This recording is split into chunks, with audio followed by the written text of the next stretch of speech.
Chapter 160. The snow was getting heavier and heavier. It was as heavy as Soren's mood at the moment. His footsteps were heavy and so was his heart. He had always been a very subjective person, but today he was really confused. His heart seemed to be heavy, and some kind of repressed emotion made him a little breathless. He tightened his cloak and walked step by step into the heavy snow. Snowflakes fell on him and soon his shoulders were white. Soren raised his hand to shake off the snow on his body, turned his head, and silently looked at the palace of Arendelle. He stood in a corner where people could not see him for a long time, then turned and entered a white world. Vivian was still waiting for him. It was almost impossible for him to marry the princess of Arendelle, the future queen, because Vivian was the child of fear and might become the Dread Lord in the future. Unless he was willing to let Vivian face all this alone, he would inevitably go further and further on the path of the Dread Lord. At that time, it would not be an exaggeration to say that they would be enemies of the whole world. Even if he helped Vivian defeat the Dread Lord in the end, the evil gods would covet Vivian's divine power, and the good gods would try to eliminate the Dread Lord once and for all. Vivian's path was destined to be full of thorns and blood. Otherwise, he would not have prepared for the worst in his heart to transform into a shadow lich. Soren performed an ancient knight's salute. It did not mean anything, but it was just a promise from a guardian knight. When she needed it, he would stand behind her. The snow was still flying. In this snow-covered world, Soren saw two lines in his eyes. One rose to the top of the throne. She would become the ruler of Arendelle, the queen who was supported by all people. The shadow of the gods stood behind her, protecting her kingdom and protecting her. The other fell to the bottomless abyss. The road he walked would be covered with blood, and the bones of countless enemies would accumulate into stairs. In the vast white bones, he would step into the bottom of the abyss, where a battle awaited him. For Vivian. Soren was willing to give up his life, but he wouldn't stop here. Although his heart was so heavy. The world was shrouded in a bone-chilling coldness. The curved sword at Soren's waist glowed. When he pulled out the legendary curved sword named Icing Death, a cold light seemed to spread from it. It looked so dazzling, but its temperature was so bone-chilling. The curved sword seemed to have a spirit, and it could feel the heaviness in Soren's heart. The mountains in the distance gradually appeared. Soren's footsteps did not slow down at all. He quietly walked past one town after another, heading towards the north.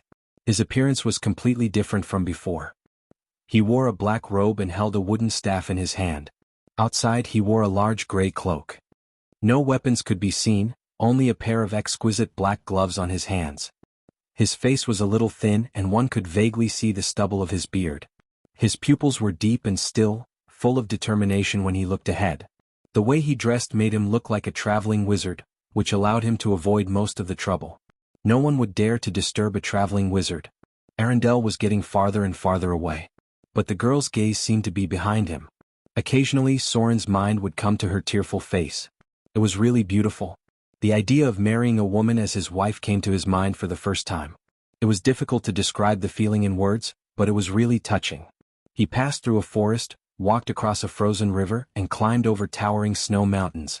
Occasionally some monsters would disturb him, but they were killed by spells before they could get close. He looked like a real wizard, following his own path to his destination. The snowstorm lasted for 3 days before it stopped. Soren had come to the ice mountain range that stretched for hundreds of miles. He moved along a small path, using levitate and fly to hurry on his way, crossing these mountains that were like natural strongholds. Time passed little by little.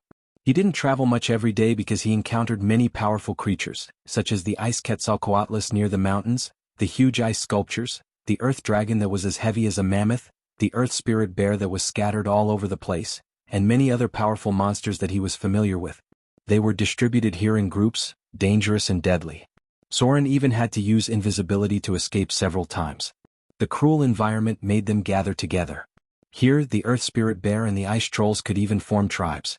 These creatures hunted each other and struggled to survive in this ice and snow mountain. The temperature gradually increased. This mountain range blocked the cold wind from the Frost Kingdom. The greenery in front of him gradually increased. Soren knew that he was close to the north. Across here was the north, the territory ruled by the witches. The forest in front of him was getting thicker and thicker, and the mountains were already behind him. Soren walked in the thick forest and entered the area of human activity little by little. Who is it? A middle-aged man dressed as a hunter appeared in front. He held a hunting bow in his hand and aimed at this side. When he saw Soren's appearance, he immediately withdrew his bow in fear. Then he bowed slightly to show respect and said, "Your Excellency." "Sir Wizard, I didn't know it was you. Please forgive my offense." This was the north. This was the territory of the northern witches. Here the status of wizards was very high.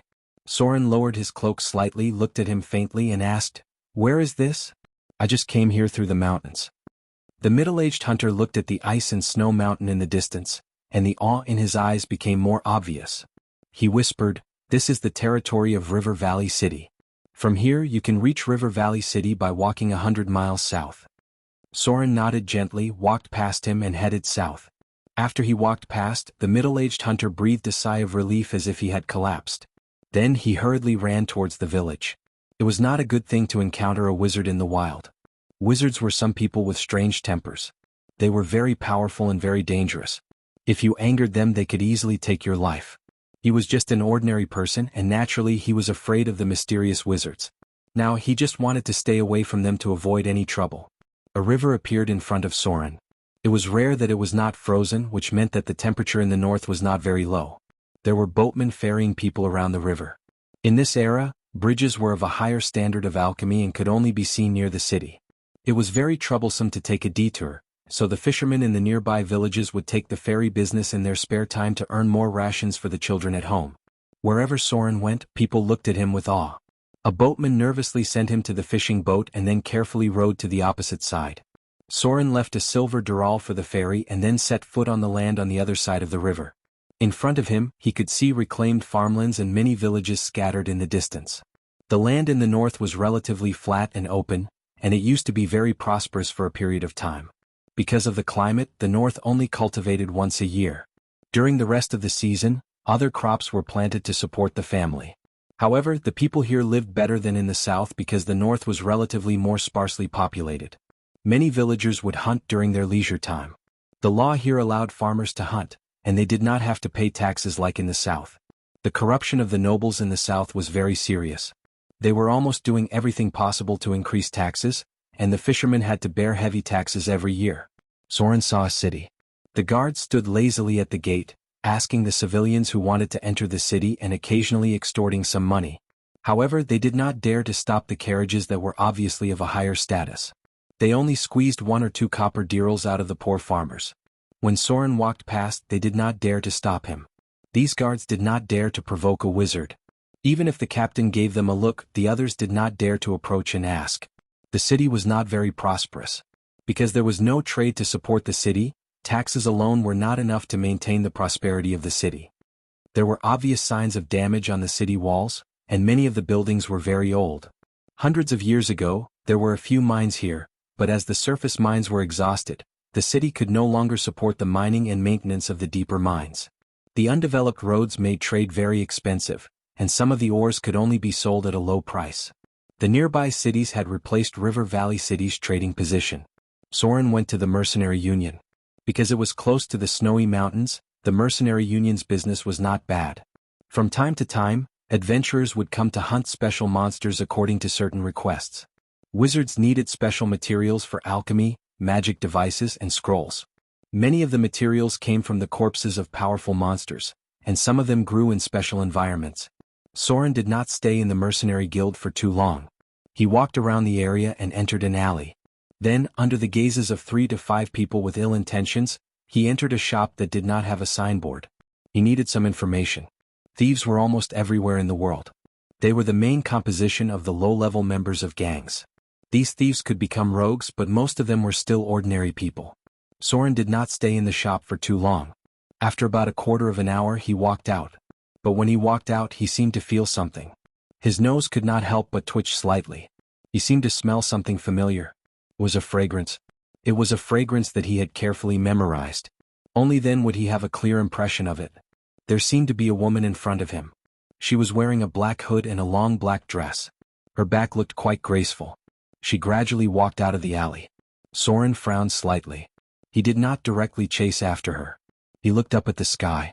He wanted to find a place to stay and then go to Glorious Tower. Chapter 161. There were many alleys in the city. The two were walking on an intersecting road. Although Soren felt that the fragrance was a bit familiar, He didn't intend to delve into it. He didn't have the leisure to care about other things. But what he didn't expect was that as soon as he walked out of the alley, he saw another tall figure on the side of the street. That figure made him tremble, and he quickly retreated back into the alley. The woman in the black dress on the other side also did the same. She shrank back like a cat and hid in the shadows. What the hell? Soren's figure kept retreating, and he couldn't help but curse in a low voice. He murmured, "You can still catch up with me like this?" The knight in silver. Soren was sure that the woman outside was the knight in silver in disguise. His ability to see through disguises was very strong. He recognized the other party at a glance, and he also noticed that there was a droll next to her whose strength was hard to estimate. It was possible that it was a high-grade droll, or even a legendary droll. Is that leaf really so precious? Soren murmured to himself, turned around and prepared to leave from the other side. He thought to himself, how can they catch up with me like this?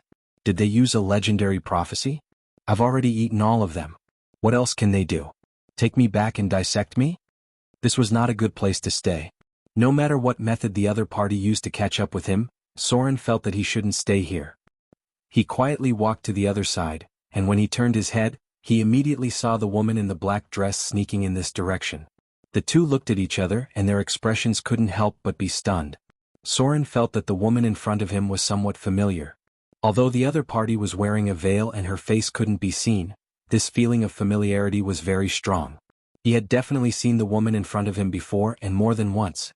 The woman in the black dress seemed to have a similar expression.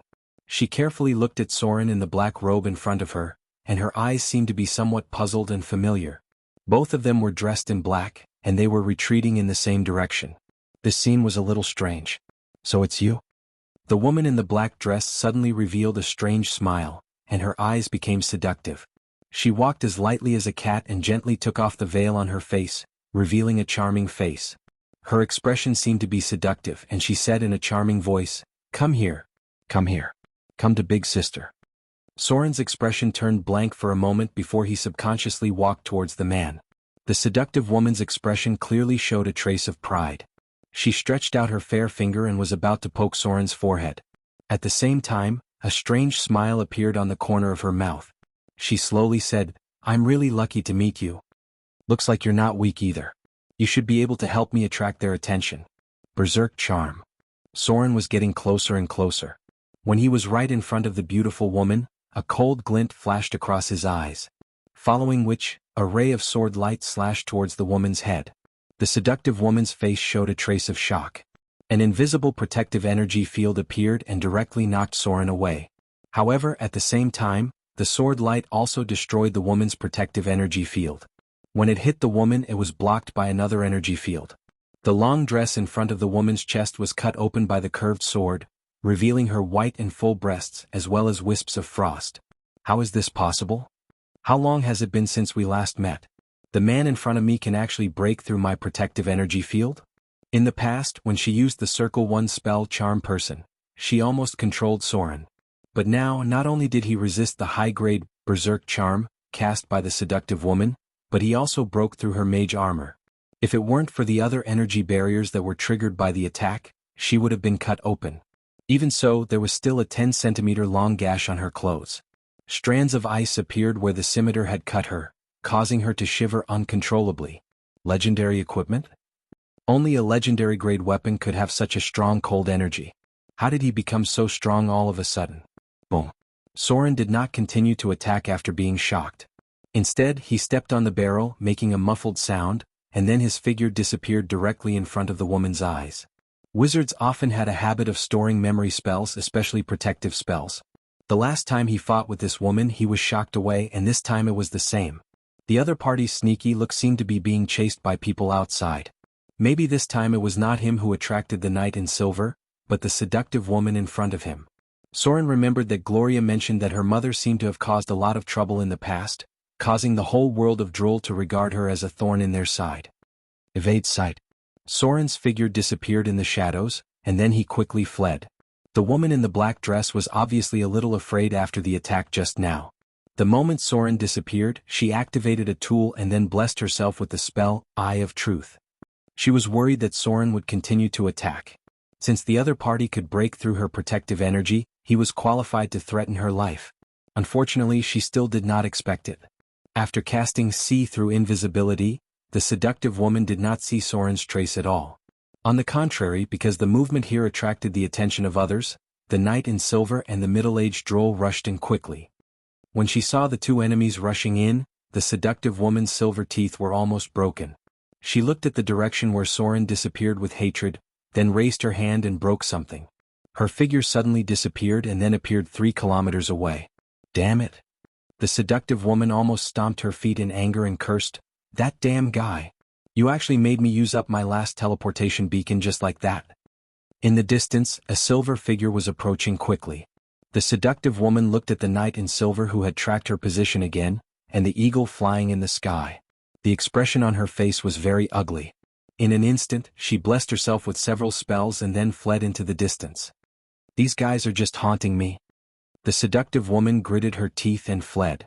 At the same time, she secretly said to herself, "If it weren't for the fact that I haven't taken back my own things, I would have imprisoned all of your souls. I've almost used up all my equipment. If this continues, they will definitely catch up with me. Wait till I become a legend, I'll definitely get back at him. Now I can only go to my good daughter. I hope she still remembers that I'm her mother and can help me." Phew. Soren looked back and could not help but breathe a sigh of relief. Sure enough, the knight in silver did not track him. He knew it. How could he be caught up? He had not met her in the Frost Kingdom for so long, and he had met her as soon as he came to the north. It turned out that the other party was tracking Gloria's mother. But wasn't she exiled to Whiterun? How did she sneak here? It seems that Droll is still chasing her? Soren did not dare to stay here. If the knight in silver found him, she might turn around and hunt him down. After all, that group of women was famous for holding grudges. Soren hid in the shadows and moved forward. He bypassed River Valley City and moved along the forest path, and then headed in the direction of Glacier City. He had already inquired about the location of Gloria's tower. As one of the core members of the Northern Witches, her status in the north was quite noble, equivalent to that of a city lord.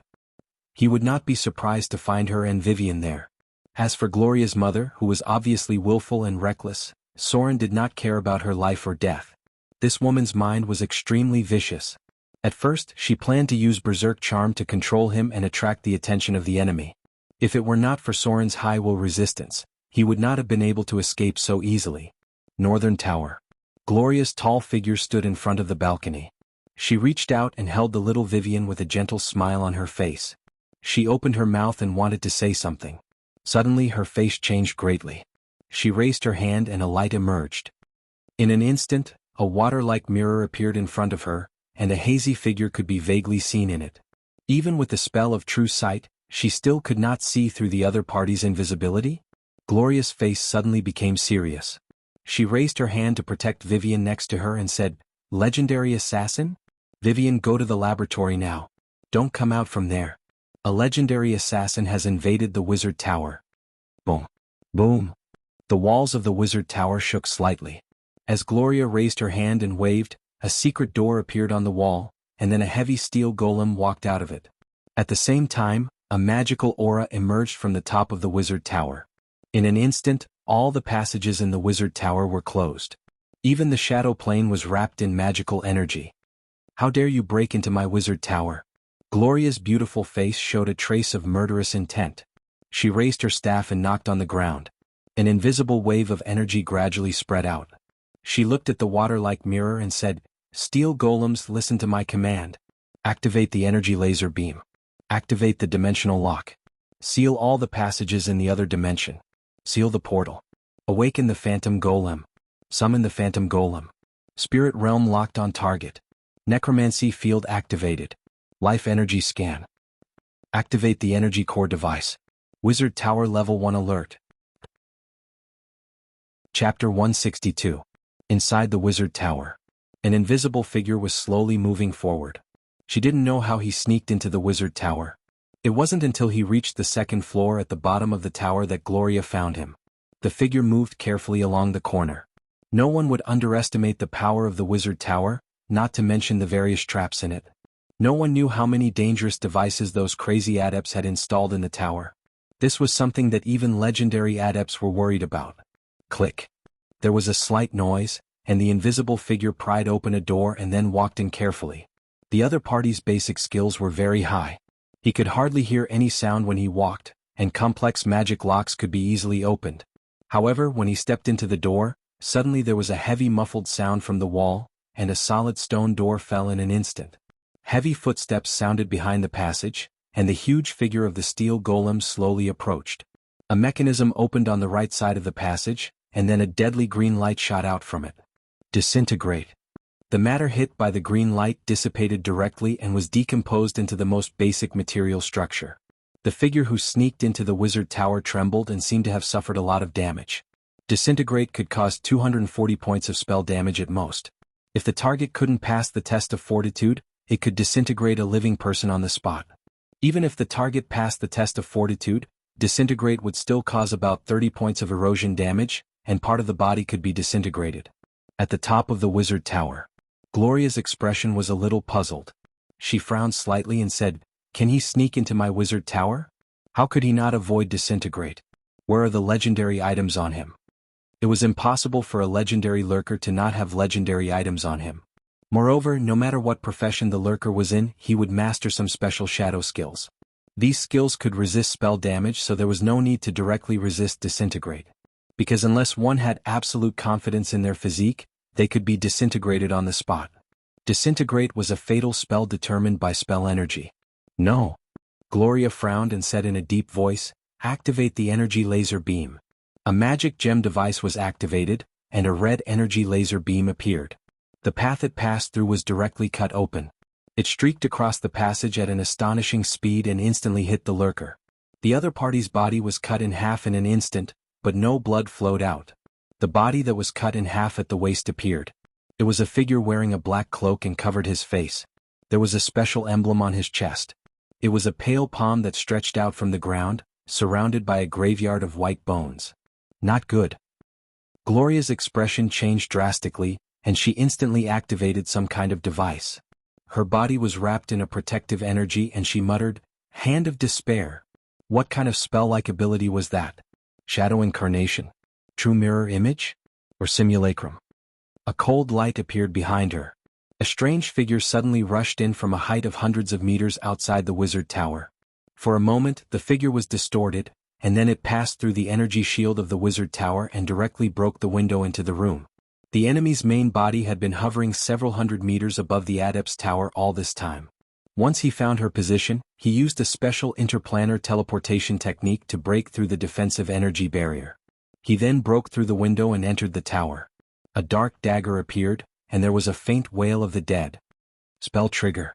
Spell order. Accident. Energy shield ring. 6 magic auras appeared on Gloria's body in succession, and a protective energy field opened up. At the same time, her figure disappeared in place and appeared 10 meters away with a flash spell.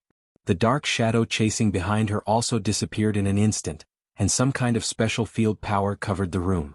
Then he appeared again behind Gloria and stabbed her heart with a dagger. The magic shields broke like eggshells, and the dagger hit the weakest point of the protective energy field. At the same time, a spell was dispelled at the moment of contact. The next moment, the dagger stabbed into Gloria's heart. A stream of blood gushed out. Gloria's face was very pale. The deflection field made the dagger move a little bit. Although it did not stab her heart, it made her seriously injured. The strength of the other party was more amazing than she thought. Weakness detection. This was a legendary assassin with a profession level close to 25. The power of the poison began to take effect. Gloria seemed to want to cast a spell, but the process was interrupted by the poison.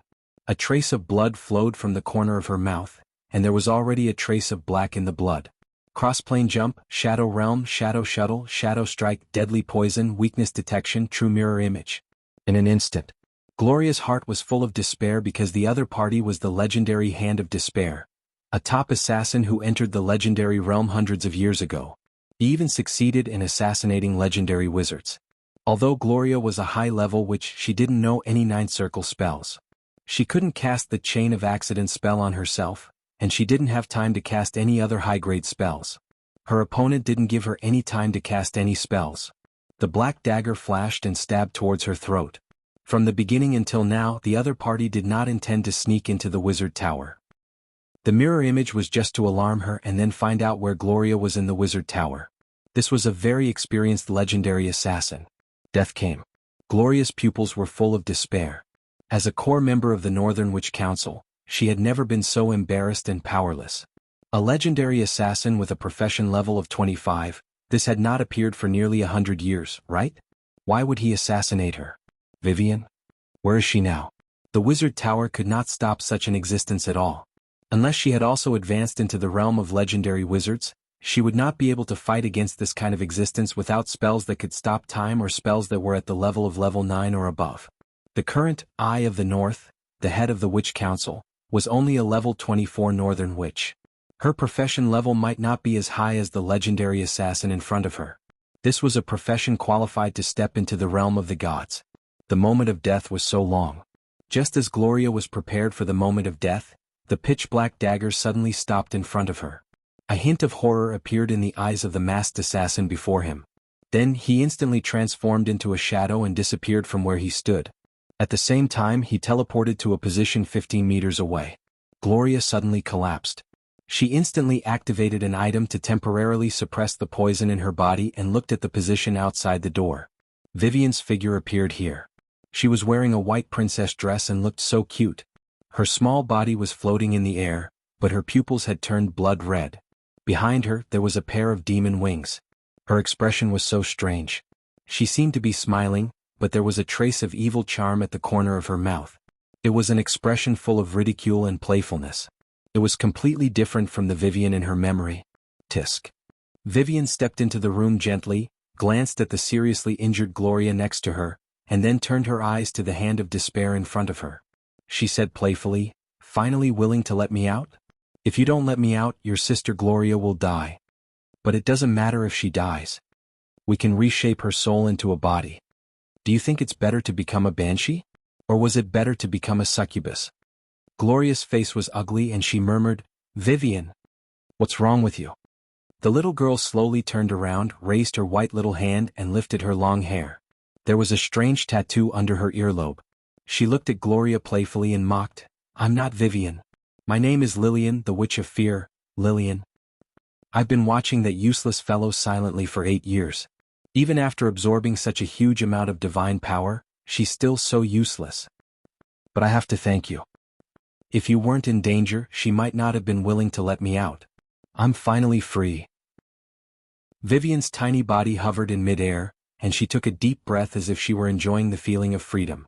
She spread open her little hands, and even the demonic wings on her back trembled slightly as if she were enjoying the feeling of freedom. Then she turned her head to look at the hand of despair in front of her. A divine light appeared in her scarlet pupils, and a cruel smile appeared on her lips. She said with an evil smile, "Since I'm out. Then according to my agreement with that idiot, I'll kill you, you annoying fly. I'm a very honest person. She's very similar to my brother. Not like that useless fellow. She has such a huge amount of power, but she can't even protect her brother. He was a complete idiot and a useless idiot. He was simply a complete burden to Chu Yang." The little girl seemed to speak with a bit of cadence, like a willful and lawless rebellious girl. But she was only 8 years old. That kind of expression, tone, and attitude was difficult to describe in words. If Soren was here, there was only one adjective he could think of, and that was Chinibu. A cruel smile appeared on the corner of Vivian's mouth. She raised her small white hand and clenched it. A divine light appeared in her eyes, and then a huge burst of divine power erupted with her as the center, enveloping everything within a 30-meter radius. She looked coldly at the hand of despair in front of her and said with a serious expression, "Divine realm of fear. Time stop." The surrounding space was completely frozen at this moment. P.S. There are only 2 chapters today. I overslept during the day, so I have to wait until tomorrow for 3 chapters. Some of the plots in this book are very tiring and I slept for half a day. I don't know if everyone feels like this after they're done. Chapter 163. With Vivian as the center, everything within 30 meters was frozen in place.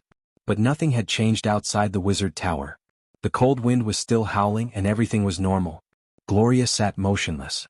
Her lips were slightly open as if she wanted to say something, but she looked like a puppet. Even her eyes were completely still. In front of her was a completely motionless black shadow. The twisted shadow wrapped it in it, and one could vaguely see the horror in its eyes. Vivian's petite figure floated to the ground. Her hands began to cast spells quickly, and a series of notes came out of her mouth. This was the most ancient demonic language. It was a language with special power, and it was also the main component of blasphemy language. Only some powerful demon lords and fallen evil gods could master part of it. This language was also very precious knowledge in the abyss. From the appearance of the abyss until now, only one legendary existence could speak this language completely. She was the most ancient demon and the world's first succubus. Of course, at that time she was not called a succubus. Even the Baylor had not appeared yet. There were no records of her name. Even if the Queen of Succubus stood in front of her, she would have to humbly bow her head and call her the Lady of Pain. She was a very strange existence. Anyone who worshipped her, served her, and regarded her as a god, would be killed by her mercilessly. She was one of the legendary incarnations of the abyss. She did not need any clergy to kill a god with great divine power. She was also the only one who was considered to have great divinity. Note, not a great divine power. An existence without divinity and divine power. No one knew what she was thinking. Once she walked towards chaos, but later she entered order. She was an eternal neutral. The Lady of Pain was still standing in the middle of the multiverse, watching the changes of the whole universe. However, her kingdom was no longer open to outsiders. No one could enter her territory for 3,000 years. Vivian took a long time to cast the spell. She uttered a series of ancient demonic language. At the same time, the space in front of her began to distort. It was as if time and space were shattering. The space in front of her began to collapse and break apart like fragments. A space-time fault appeared. Then she stretched out her small white hand and took out one of the fragments from the dark and deep space-time rift. This fragment turned into a long sword that was almost taller than her. Sword of Destruction. Legendary spell, Vivian's small hand held a long and narrow demonic sword. It was not a weapon made of material, but a fragment of space-time that had been extracted. It was just an external manifestation of a sword. She raised the demon sword of annihilation with both hands and waved it around. As if she was not used to it, she pursed her lips and muttered, "Sure enough, using a whip is more convenient." The demon sword touched the ground a little. Because she was too short, the ground under her feet was directly disintegrated, revealing a sword mark nearly 3 inches deep. There was no material in the sword mark, not even a speck of dust. Anything that came into contact with the demon sword of annihilation was disintegrated. She flew over with the long and narrow demon sword of annihilation and came directly in front of the hand of despair. In front of her was a motionless puppet, without any movement at all. She just smashed it like a toy, chopping it in a messy way. In an instant, the hand of despair in front of her was split in half. Time began to return. The still wind blew through the window, and everything that was still in an independent space began to connect with the outside world. Although 30 seconds had passed in the outside world, everything inside was still 30 seconds ago, except for the slight changes that occurred when Vivian moved. The hand of despair's eyes recovered a little. He seemed to want to do something, but there was already a crack in his chest. No blood gushed out, and all matter that came into contact with the demon sword of annihilation was disintegrated. He opened his mouth as if he wanted to say something, but his whole body had dissipated like dust. The body of the hand of despair gradually collapsed, and the flesh and blood collapsed into powder. Finally, when Vivian withdrew the demon sword of annihilation in her hand, only a little black dust was left on the ground, as if it was some special material structure.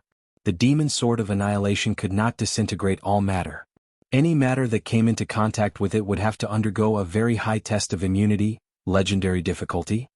If it could not pass, it would be directly destroyed and disintegrated, whether you were a legendary class or a saint walking in the mortal world. Any matter that was not in the form of pure energy had to undergo the test of decomposition by the demon sword of annihilation. This was the demon sword of annihilation. One of the strongest legendary spells of the evocation class. It could crush and destroy most of the matter, including other legendary equipment. Only the divine equipment could go head-to-head with the demon sword of annihilation. Gloria's mind was still stuck in 30 seconds ago. She didn't know what happened in these 30 seconds, but when she recovered, the hand of despair that forced her into a desperate situation had died. In front of her was Vivian, who looked a little dissatisfied. The little girl whispered something softly as if she was saying, "Damn it! It has transformed into a shadowy life form. If I had known, I would have cast a soul imprisonment." At the same time as she said this sentence. In the shadow plane, in an ancient and dark basement, a distorted shadow suddenly appeared. Then the distorted shadow turned into a human shape and became the appearance of the Hand of Despair again. However, all the equipment on his body had disappeared, and only a vague body made of shadow energy could be seen. His expression seemed to be a little angry. After standing up, he looked around, then walked to a jumping flame and slowly said, "The first son of fear has completely awakened. She destroyed my body. I must reconstruct my body." In the tower, Gloria stood up with some difficulty. She looked at Vivian, who had transformed into a demon in front of her, and murmured, "You, Vivian." The little girl turned her head with some dissatisfaction, stared at her with wide eyes and said disdainfully, "I said I'm not Vivian. My name is Lillian. I'm the most powerful witch of fear." After saying that, she turned around and left. A moment ago, her aura was still very strong, like a high and mighty demon lord. But the next moment, she controlled the small version of the demon wings behind her to tremble slightly. She was like a succubus that hadn't grown up yet. She looked a little embarrassed as she flew up. Just now, she was floating in the air with the power of magic. Now, she was really flying with a pair of demon wings behind her. But she looked very clumsy, and people were worried that she would accidentally fall. It seemed that she hadn't fully learned to control her wings. Her petite body swayed in the air, which was quite funny. Whether she was Vivian or Lillian, she didn't seem to have grown up yet. Gloria stood up with her injuries. The poison in her body had been partially removed by magic.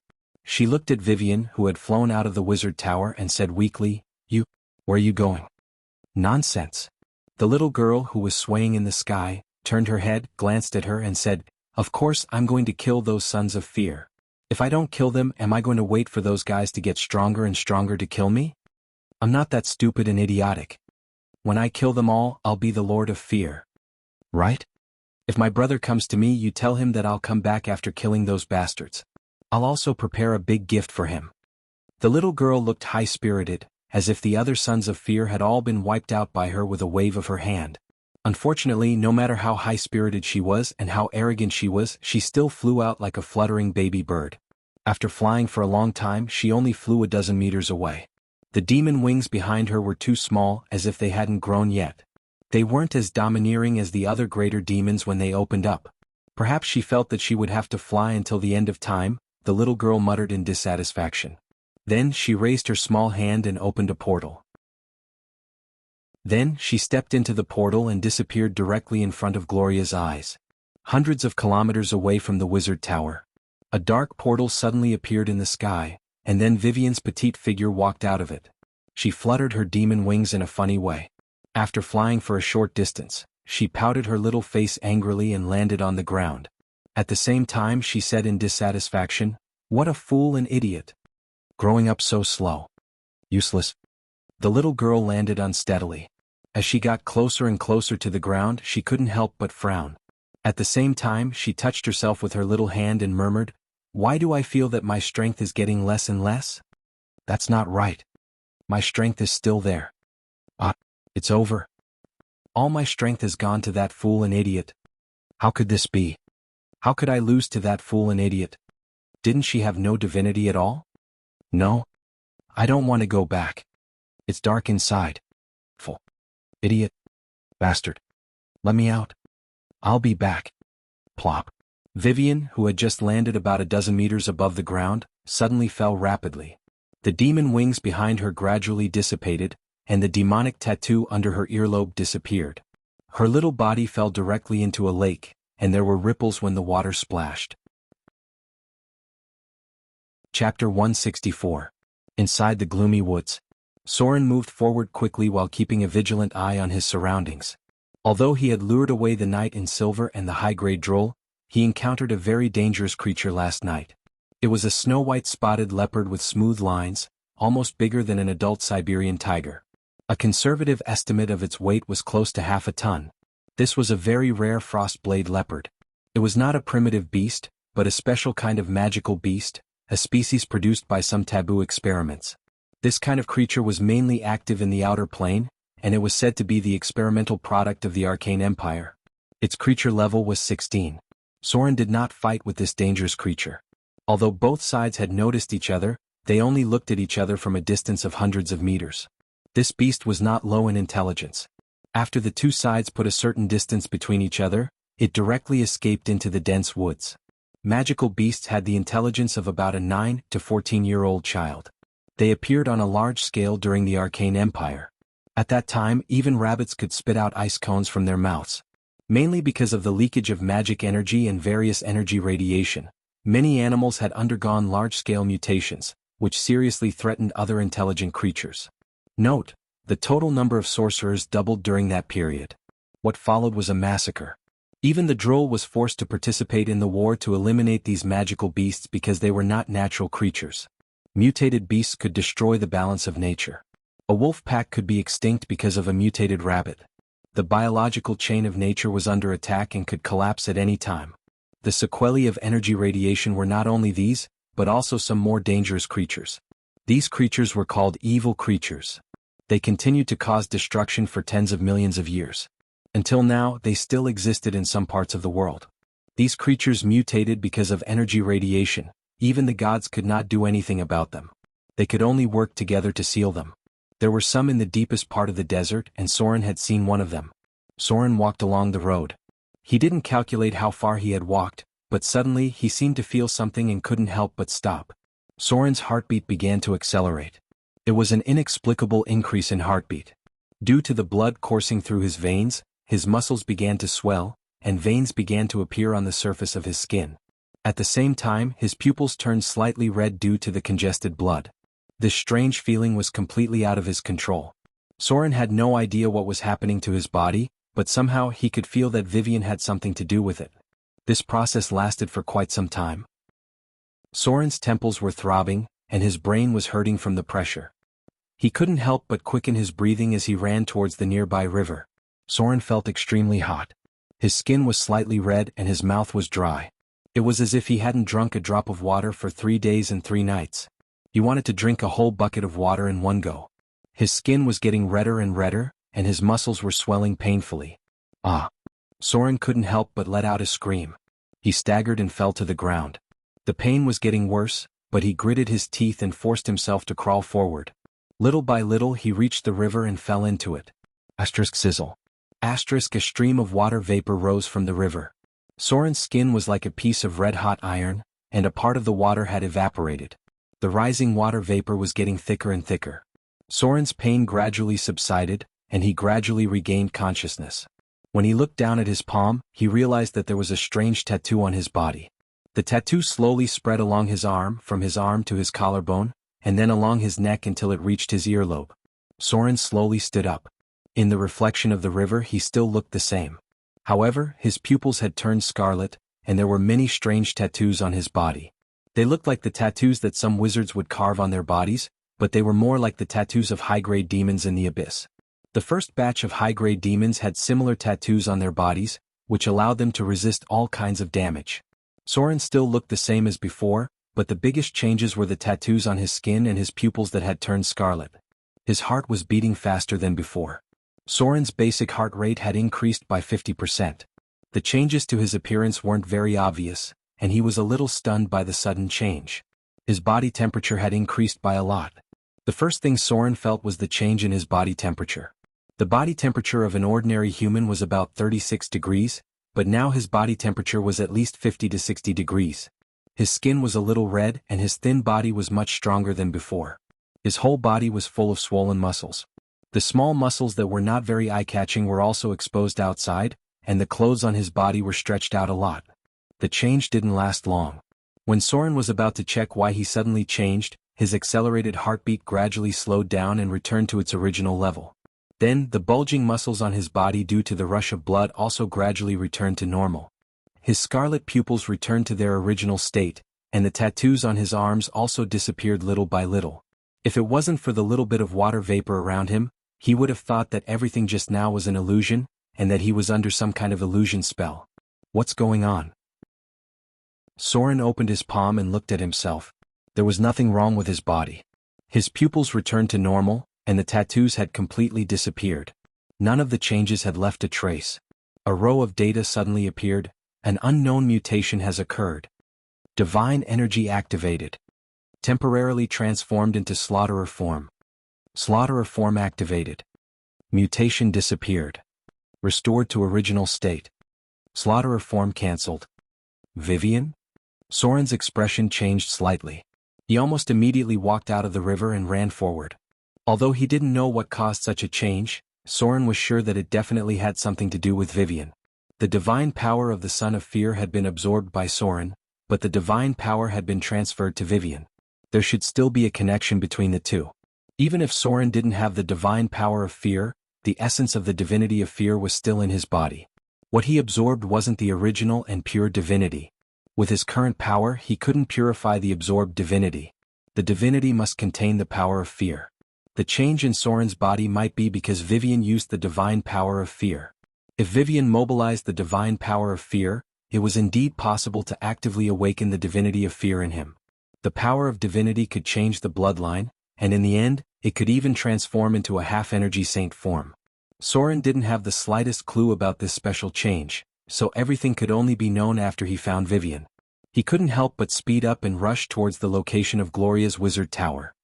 His intuition told him that something must have happened to Vivian. The Frost Kingdom. Arendelle was full of a celebratory atmosphere. This was the day when Princess Royal was crowned as Her Majesty the Queen.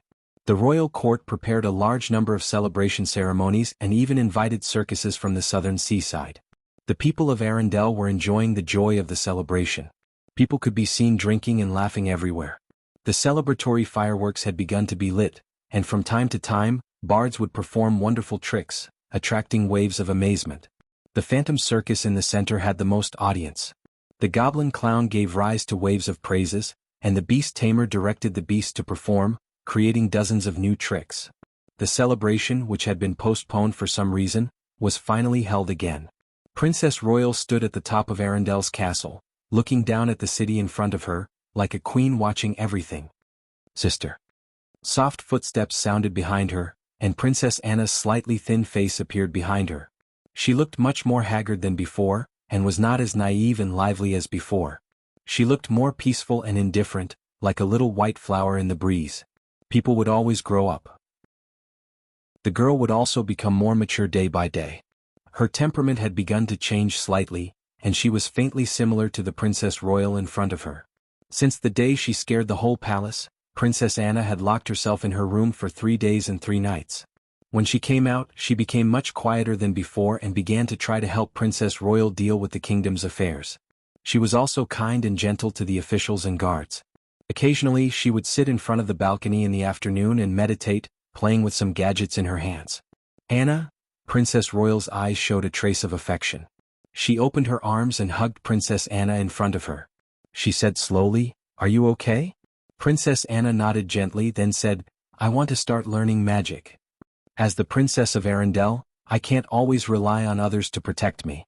Maybe I should try to learn to protect myself." Princess Royal pondered for a moment, then nodded gently. Then she took Princess Anna's little hand and led her to the high platform at the top of the castle. The court maid next to her made a gesture, and immediately fireworks rose. The gorgeous fireworks bloomed in the sky, illuminating the sky above Arendelle. The people outside the castle looked over. While they marveled at the beauty of the fireworks, they also saw the 2 princesses at the top of the castle. There was a burst of cheers like a landslide and a tsunami. Princess Royal was crowned as Her Majesty the Queen, and Princess Anna became the first heir to Arendelle. Chapter 165. Gulp. Gulp. A series of bubbles appeared at the bottom of the clear lake, and then a small figure emerged from the bottom of the lake.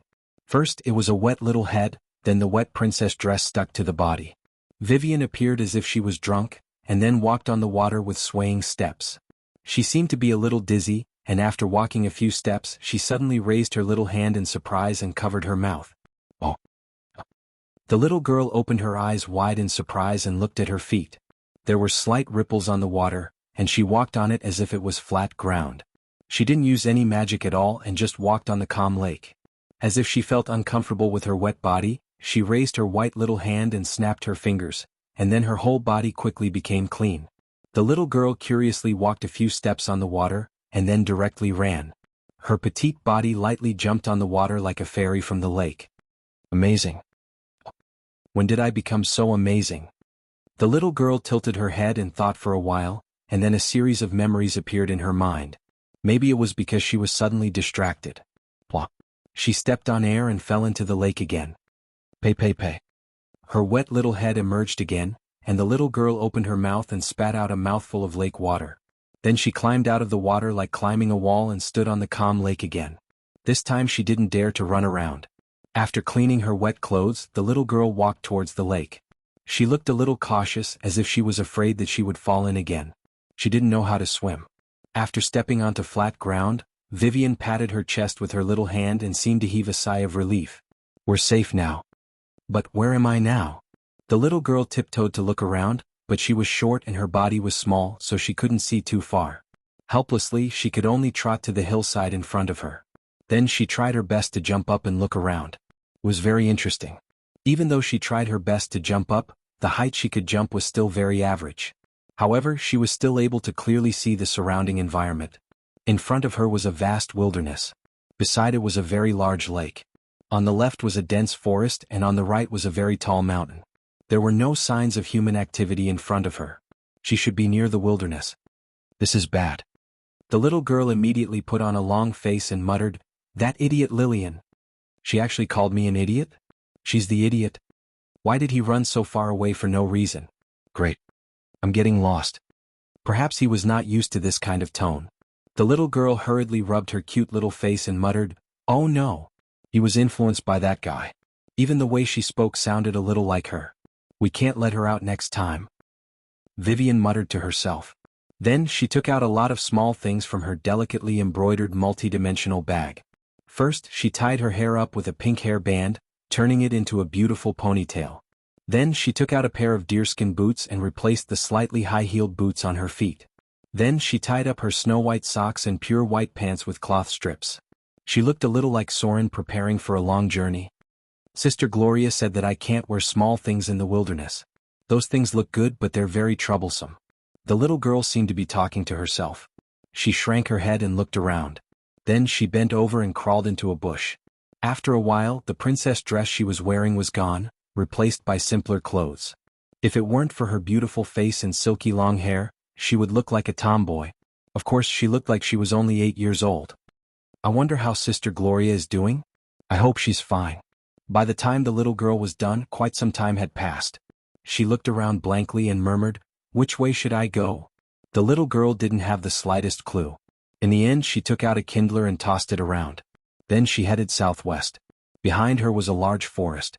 Goliath had told her not to enter the dense forest. She didn't know how far she had been teleported, but she was sure that she had left the north. It was much warmer here. Vivian was actually a little scared, but she was also a very strong girl. Her experience in the slums had made her very sensible since she was young. She knew that she needed to cheer herself up at this moment. Since her brother wasn't by her side, she could only rely on herself.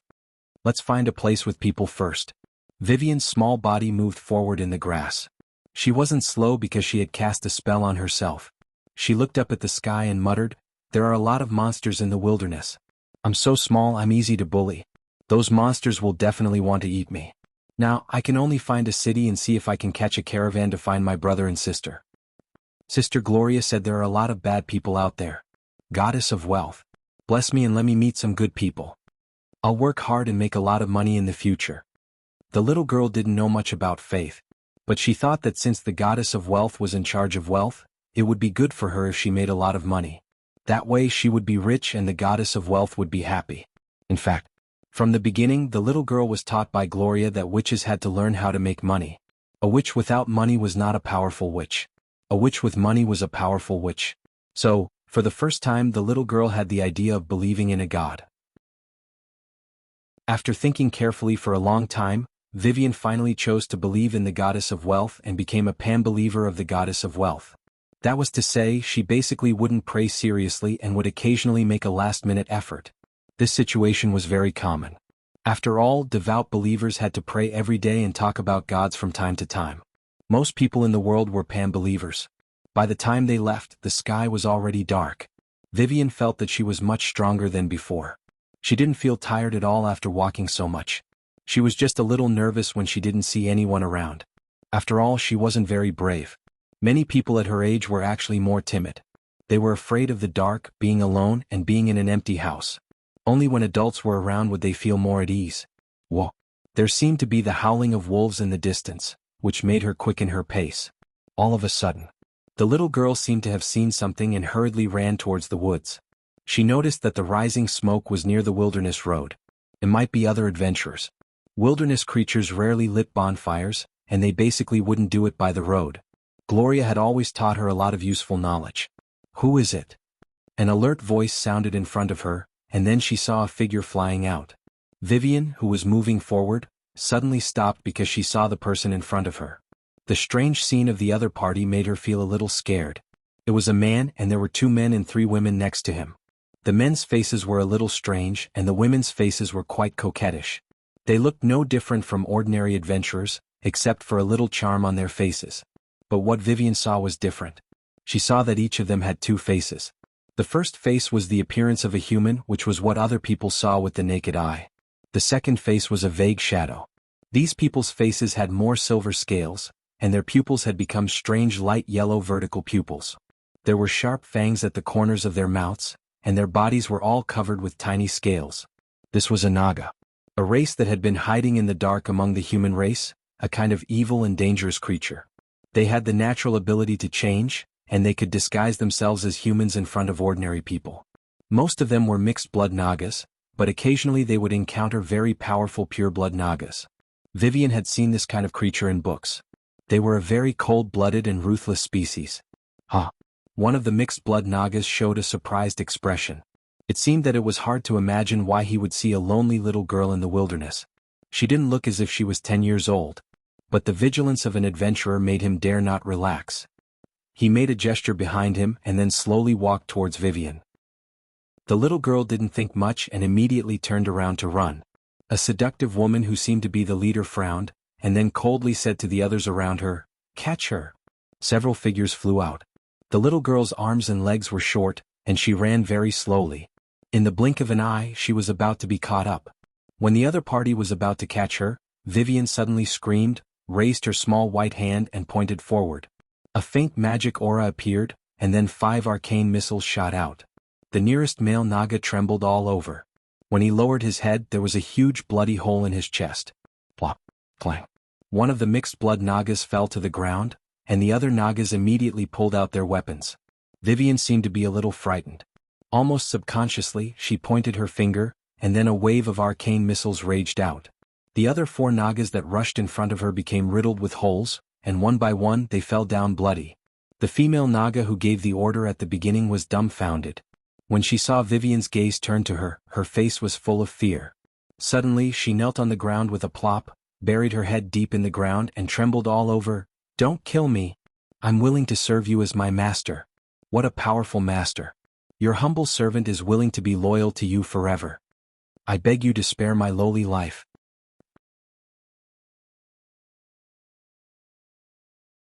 Chapter 166. A lot of things happened in that instant. First of all, Vivian's movements were very quiet, but she was still discovered by these mixed-blood Nagas. This was because Nagas had the talent ability, snake perception. At the same time, their average attributes were about 6 points higher than ordinary people. This was a race with strong innate abilities, but their growth rate was relatively slow. Their lifespan could sometimes reach the level of the elves. The little girl was frightened by the appearance of the Nagas. She then turned around and ran, but they still caught up with her. Vivian basically had no battle experience. Although Gloria had taught her a lot, when it came to a real battle, the little girl was still a little flustered and subconsciously used the spell she was best at. Arcane Missile Level 1. This was a very useful low-level spell. The casting speed was fast and the damage was not weak. Vivian's Arcane Missile could be cast instantly. Because she was a casting genius, she could cast all the spells in 1 second.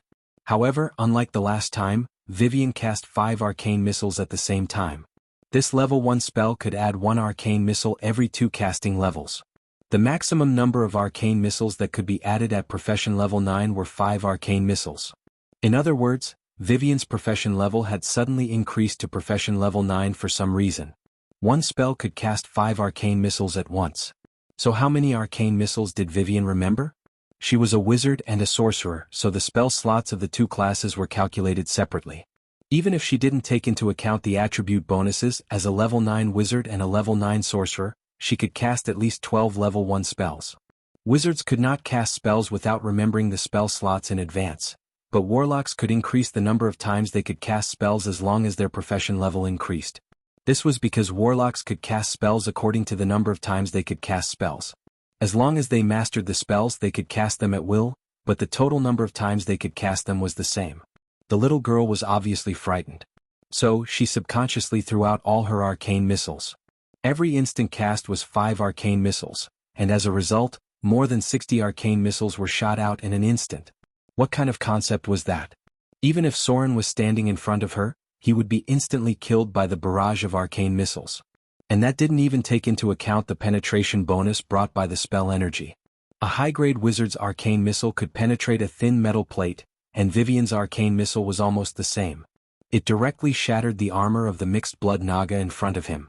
Suddenly, a large number of arcane missiles appeared and instantly killed the 4 mixed-blood Nagas.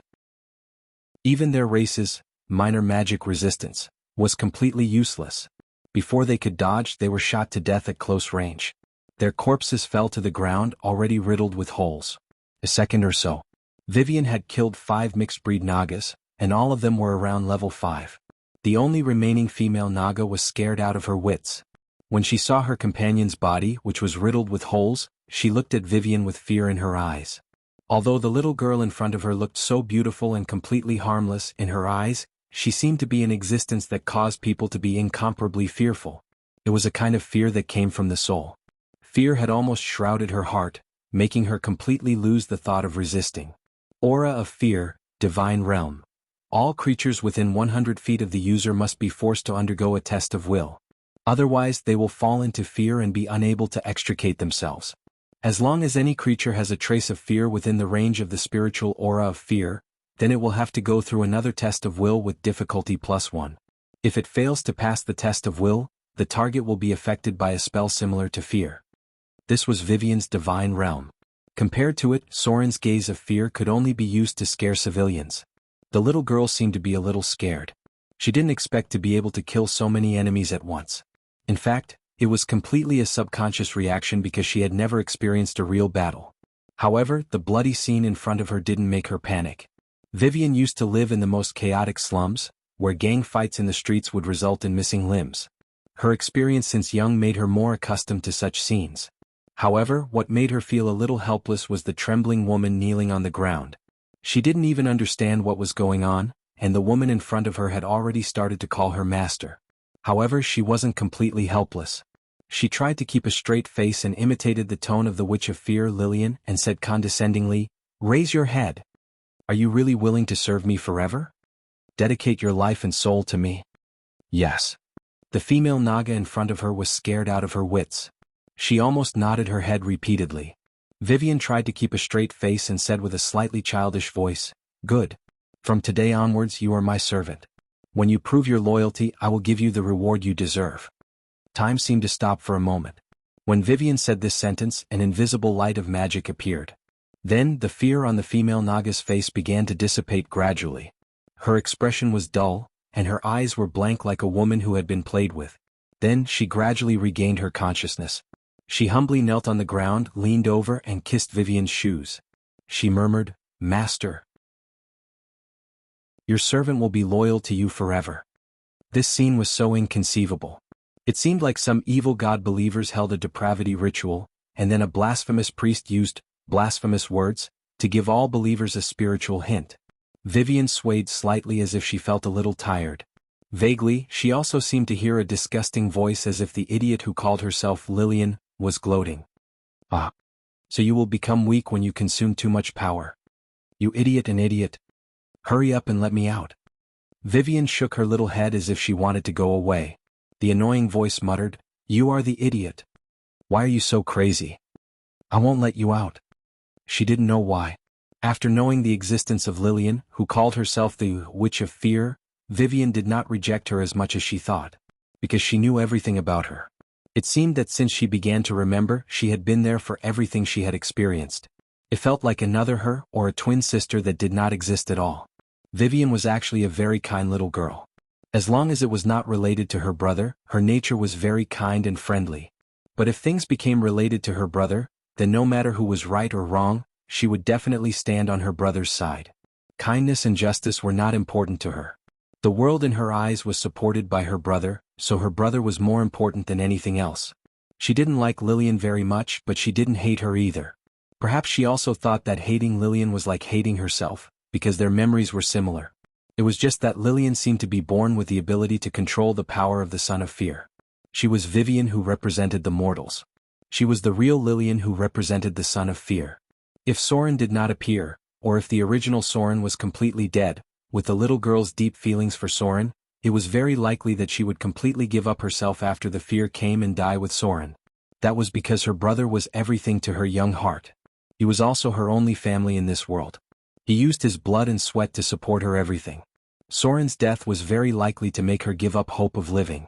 Because when she first fell asleep to resist the fear, she could hold on for so long because she believed that her brother would come to save her. She was not very strong. In fact, she was a little timid. But as long as Soren was still alive, then she would not give up hope, because her brother was her hope. She believed in Soren. She believed that no matter what the situation was, Soren would stand in front of her and hold up the world for her. This was her will. As long as Soren was still alive, her will would never collapse. Vivian was Vivian. Lillian was Lillian. If Soren hadn't come, perhaps Vivian would have died in Amber City, and the one alive would be the Witch of Fear, Lillian. At that time, Lillian would probably not be the Lillian now. Glacier City. Soren saw the tower in the distance. It was Gloria's wizard tower. This was a relatively prosperous city. It could be seen that the people here were quite rich, and their faces did not look sallow and emaciated. The city lord of Glacier City was actually an official.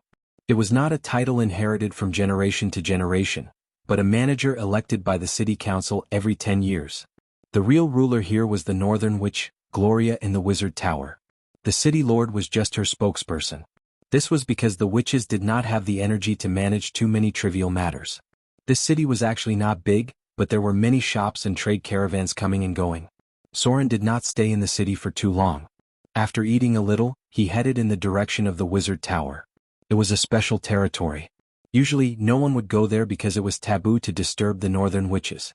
Even Glacier City only sent a report of the city's income and expenditure every year, and then handled some things according to the requirements of the northern witches.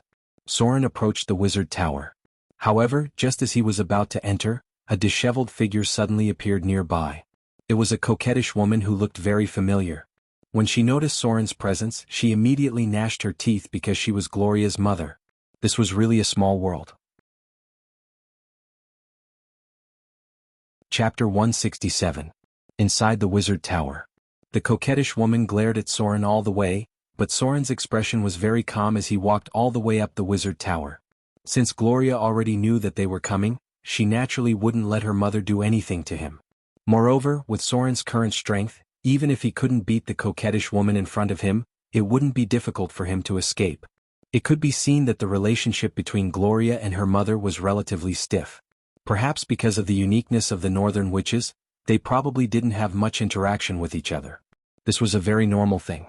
Many wizards were focused on magic research, and if they had children, they would be more distant from them. For wizards who lived for hundreds of years, their attitude towards their children was very similar to that of the elves. The elves were famous for their indifference to family relationships, and most elven families lived together for a period of time during their childhood. After that, they would basically live separately, and even couples might live apart for a long time. The more powerful they were, the more so because they basically didn't need to raise their children themselves. This was slightly better in the palace and the royal family, at least they could live together for a long time during their childhood. Although Gloria didn't mention anything, Soren saw the coquettish woman's character and knew that she wouldn't be a good mother. The coquettish woman's face was stiff, as if she couldn't wait to kill Soren in front of her, but she couldn't figure out how much Soren's strength had improved. In such a short time he was qualified to fight with her. This undoubtedly made her feel a little shocked, and she couldn't help but have a little more fear in her heart. She suspected that Soren was the son of God. Because other than the son of God, she couldn't think of anyone else who could quickly advance to a grade 3 rogue in just a month. And it seemed that he was more dangerous than other rogues. The top of the wizard tower was quite spacious. When Soren saw Gloria, who was all alone in front of him, his face turned pale. It seemed that Vivian was really in trouble. Soren's gaze landed on Gloria's body. He could see that her face was slightly pale, and her silky long hair had a trace of silver. This change shocked him. "Your hair? What happened?" Gloria glanced behind him indifferently and said, "Mother, I'm sorry. I think you must be tired too. I've heard some things. You can stay here for a while, but you'd better leave as soon as possible. Because you have violated the banishment punishment of the Witch Council. If Her Excellency the Eye of the North knows, you may be banished forever. Maybe you should take a good rest and think about how to deal with those droll." The coquettish woman had been banished, but she had escaped punishment first, and the Witch Council had no right to protect her. Gloria, as her daughter, could temporarily provide her protection because of family affection, but she couldn't stay here forever. Sooner or later, the Witch Council would find out, and the droll wouldn't let it go so easily. The coquettish woman's face was very ugly. She glanced at her daughter with a somewhat complicated expression and murmured, "Okay." After that, she turned and left the room. When she walked out of the door, her face became gloomy. In fact, she was almost at her wits' end. Because of the taboo experiments in the past, she was on the top 3 of the droll's blacklist. The Witch Council spent a lot of effort to temporarily appease the droll. Originally, she thought that she could quickly crack the secret of the Card of Fate and then become a legendary witch. But in fact, she couldn't even activate the power of the card.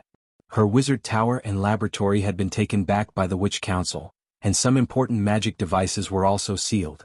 The droll was probably waiting for her to walk into the trap.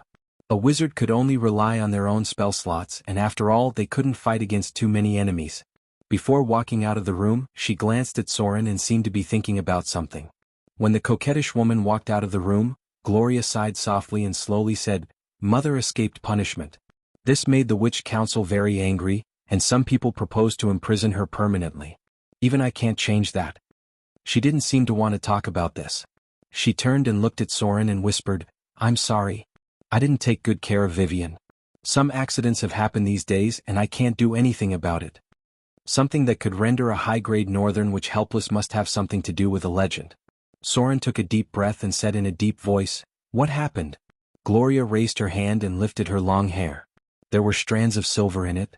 She looked at Soren with a complicated expression. She could feel his rapid improvement in strength and slowly said, "Someone sneaked into my wizard tower. It was an assassin above the legendary level. It should be the legendary Hand of Despair. I was no match for him at all, but I didn't expect Vivian to suddenly awaken. She not only saved me but also killed the legendary assassin. However, she called herself Lillian. The Witch of Fear, Lillian." Soren was shocked. Then the expression on his face instantly turned ugly, and he said in a deep voice, "Lillian? The Witch of Fear, Lillian?" A series of memories emerged in his mind. Amber City, before the start of the Time of Troubles, the first child of fear awakened. She was the Witch of Fear, the most powerful child of the Dread Lord, and the last host of the resurrection of the Dread Lord. This child of fear was naturally stronger than the other children of fear. The Dread Lord did not leave many children, but there were dozens of them. The great divine power was distributed among these children of fear. The Witch of Fear, Lillian, killed most of the children of fear. In the end, because she angered the Lady of Silver Moon, she was killed by the Lady of Silver Moon in a battle. History had been changed. However, when Soren heard this name, especially when it came from Vivian's mouth, his heart sank. Vivian is Lillian? No. Vivian is Vivian, how could it be Lillian? Lillian's consciousness must be controlled by the Dread Lord. After the child of fear awakened, her personality would easily change. It must be the will of the Dread Lord that affected her. No. I must find Vivian.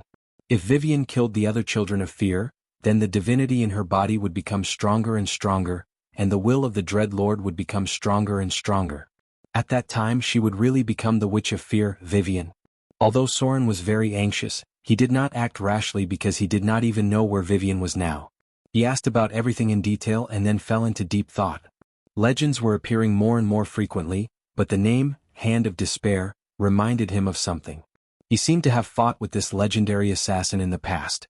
The location should be in the Shadow Plane. The opponent was a legendary rogue who had transformed into a shadowy life form. Killing him was as difficult as dealing with a lich. Although Soren had joined forces with others to kill him once, he did not completely kill him. This guy's soul was somewhere in the Shadow Plane. If he did not imprison his soul, he would only destroy his body at most.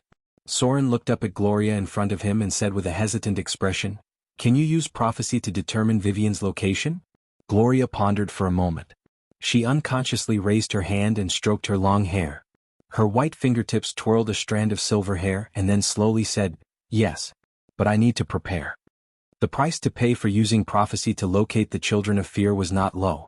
There was a trace of gratitude in Soren's eyes. He gently bowed his head and said slowly, "Anyway, I am very grateful to you. In the future, I will repay you for everything you have done today." Gloria shook her head gently. Her expression was a little complicated and she said faintly, "I also like Vivian very much. I can see my past self in her." As if she had seen something, she frowned slightly, looked at Soren's sword and wondered, "Icing death?" She knew this curved sword? Soren nodded gently and replied, "Yes. A weapon obtained in the Frost Kingdom. You know it?" "Yes." Gloria slowly walked over. She reached out and wanted to touch the curved sword, but she suddenly seemed to feel something. Her fingers trembled, and she retracted her hand as if she had been electrocuted. It seemed that she was shivering because of the cold.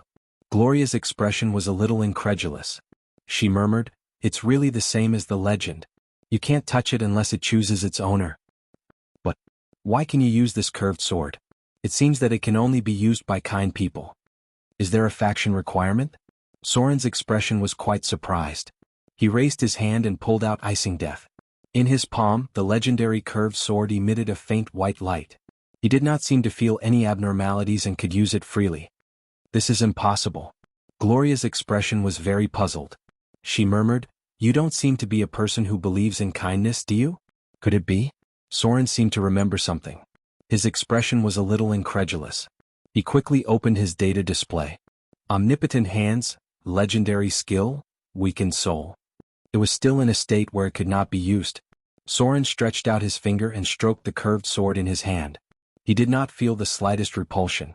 If the legendary curved sword in his hand really had a faction requirement, then the only possibility that he could still use it was that his omnipotent hands was still in a sealed state, but it had already taken effect. There were some special legendary equipment in this world.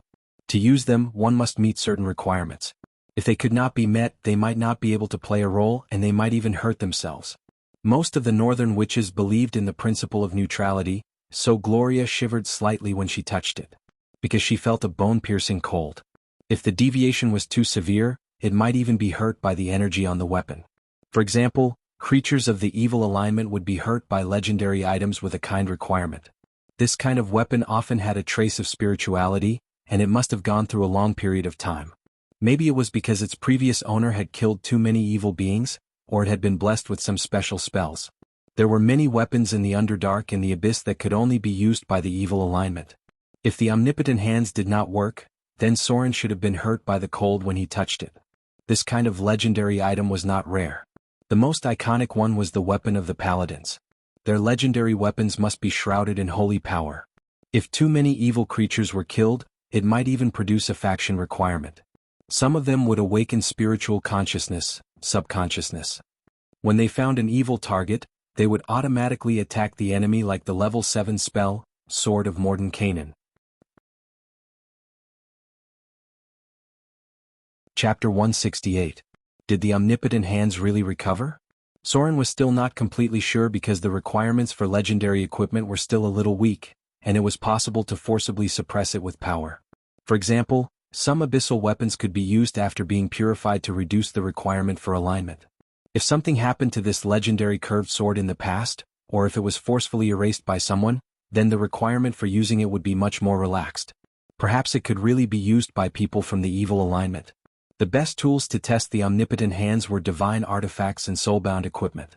The former was basically impossible to erase the requirement for alignment, and to change it, the gods had to do it themselves. The latter had soul imprints on them, and most of them were made by legendary spellcasters. After completion, they could only be used by themselves or their descendants. Among them there were 3 legendary rings. One was in the hands of an elf, one was in the hands of a dwarf, and the last one was inherited by an ancient human family. These 3 rings were legendary items that were soulbound and could only be worn by direct descendants. Otherwise, it must be a legendary thief with omnipotent hands. Soren originally wanted to make a legendary soulbound ring, but unfortunately, he couldn't find a legendary spellcaster with a profession level of 25 or above to cooperate. If possible in the future, he still wanted to make a ring because the soul imprint had a special effect. Note: ring in the hands of a human plus 1 legendary spell slot. In a dark room, Soren stood in front of the window and looked into the distance. Because he didn't have a divine artifact, he couldn't test the omnipotent hands. Gloria was preparing a prophecy to determine Vivian's location. She had to wait until the prophecy was complete. He was a little confused now. He was worried about Vivian's safety, but he was also afraid that Lillian would wake up completely. He had fought against the will of the Dreadlord before, so he naturally knew how terrifying the will of a god was. At the top of the wizard tower, the figure of a beautiful woman appeared on the astrology platform. She glanced at her daughter and said slowly, "You've already exhausted your life. Why do you still want to use the divination ritual?" Gloria was wearing a white robe, and her long hair was dancing in the wind. She didn't look back at her and just said, "You don't have to care about my business." The beautiful woman seemed to be angry and said with dissatisfaction, "Idiot! You're playing with your life. Don't you know the price of prophesying a son of God? You will only drag yourself into a quagmire. In my opinion, it would have been better to capture them earlier. Perhaps we could have used some experiments to extract the divinity from them. Soren should also be a god's child, right? Otherwise, his strength wouldn't have increased so quickly." Gloria frowned slightly and turned to look at her mother. She slowly said, "Did you come here today just to tell me this?" The beautiful woman's face stiffened. After a moment of silence, she sighed, "You can do whatever you want. I just hope that you won't regret it in the future." "Regret?" Gloria raised her hand and gently lifted her long hair. There seemed to be an extra strand of silver on it.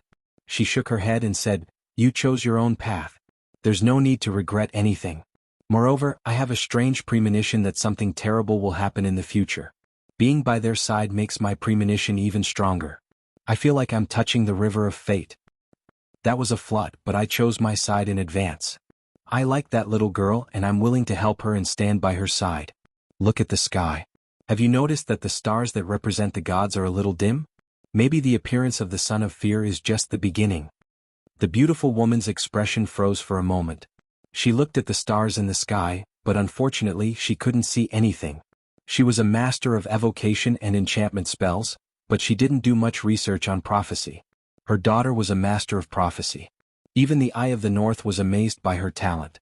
Inexplicably, she believed that her daughter had indeed felt something, or rather, seen something. The gods had been silent for a long time.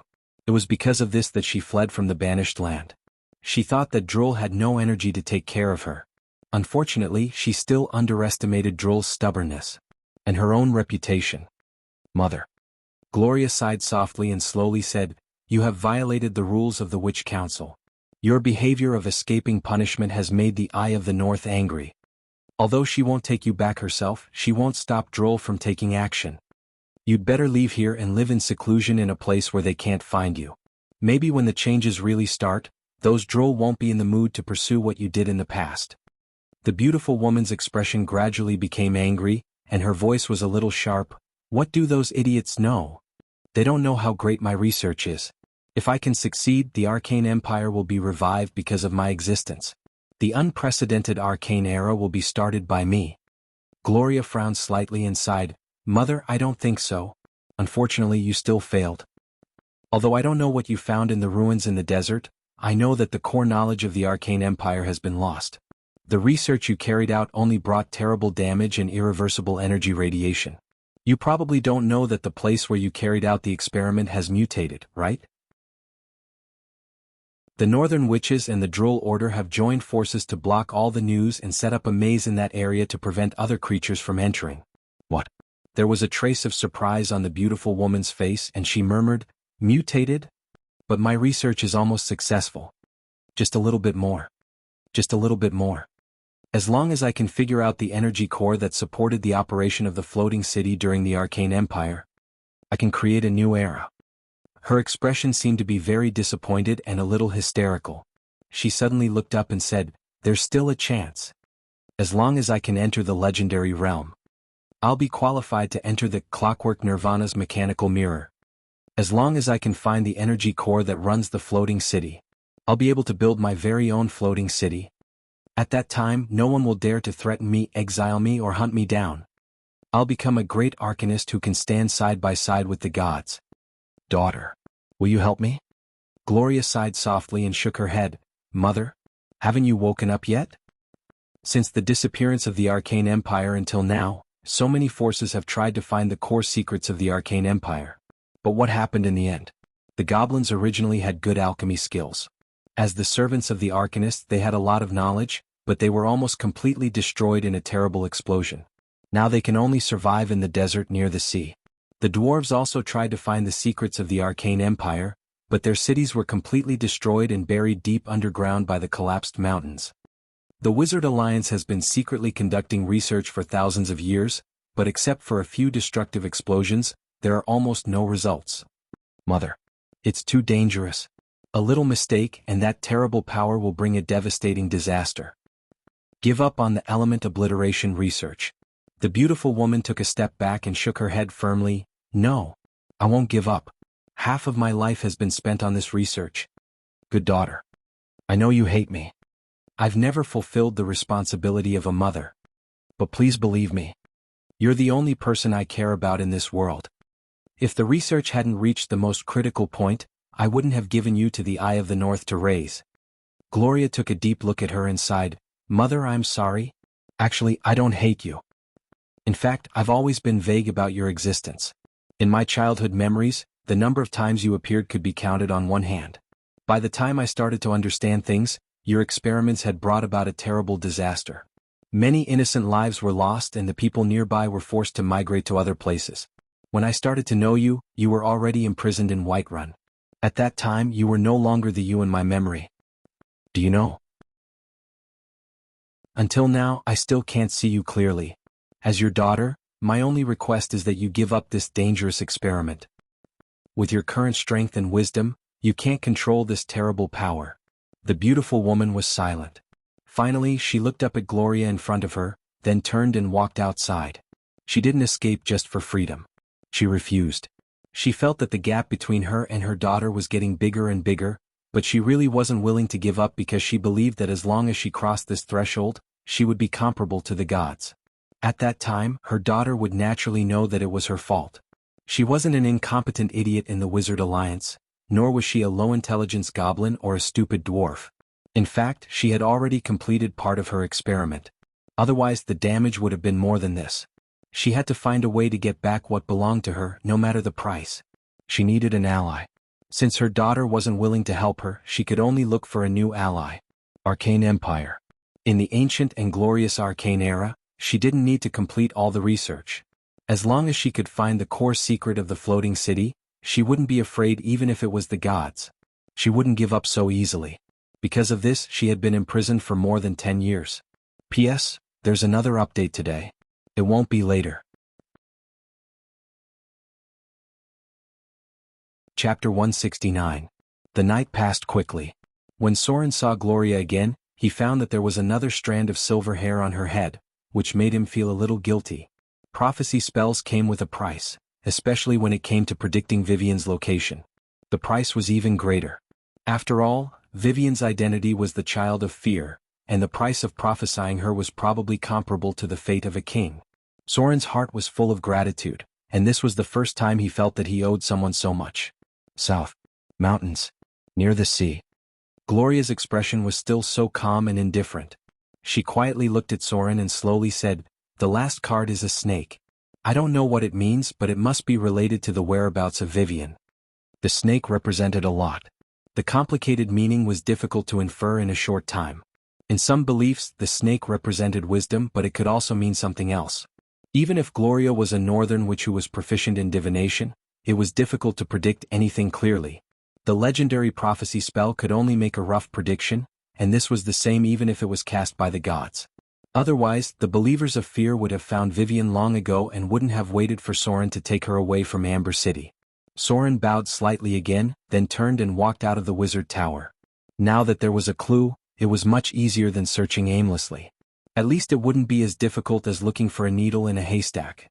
Moreover, he had traveled the whole continent and even went to the outer islands several times. In his memory, there were not many places where he could connect the south, the mountains, and the sea. It was very likely to be near a city near the sea. The last card representing this snake, was the key to finding Vivian, and Soren didn't know what it meant. Soren left. He was not a person who was good at communicating with words, and he didn't know what he should say. He was grateful to Gloria and was willing to repay her, but he was still too weak.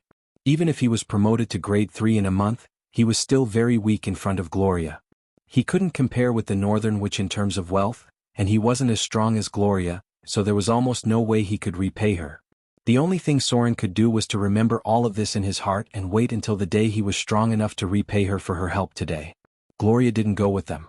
She stood at the top of the tower and silently watched Soren leave. She then reached out her hand and touched her heart. The wound there had not yet healed. The appearance of the hand of despair had strengthened her determination to reach the realm of legends. She was now moving towards the realm of legends.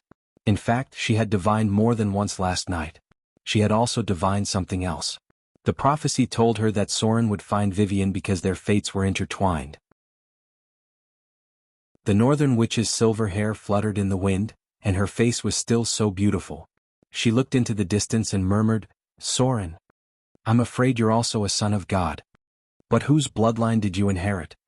Promoted to grade 3 in a month." This was something Gloria didn't even dare to think about. She was sure that Soren had some kind of power.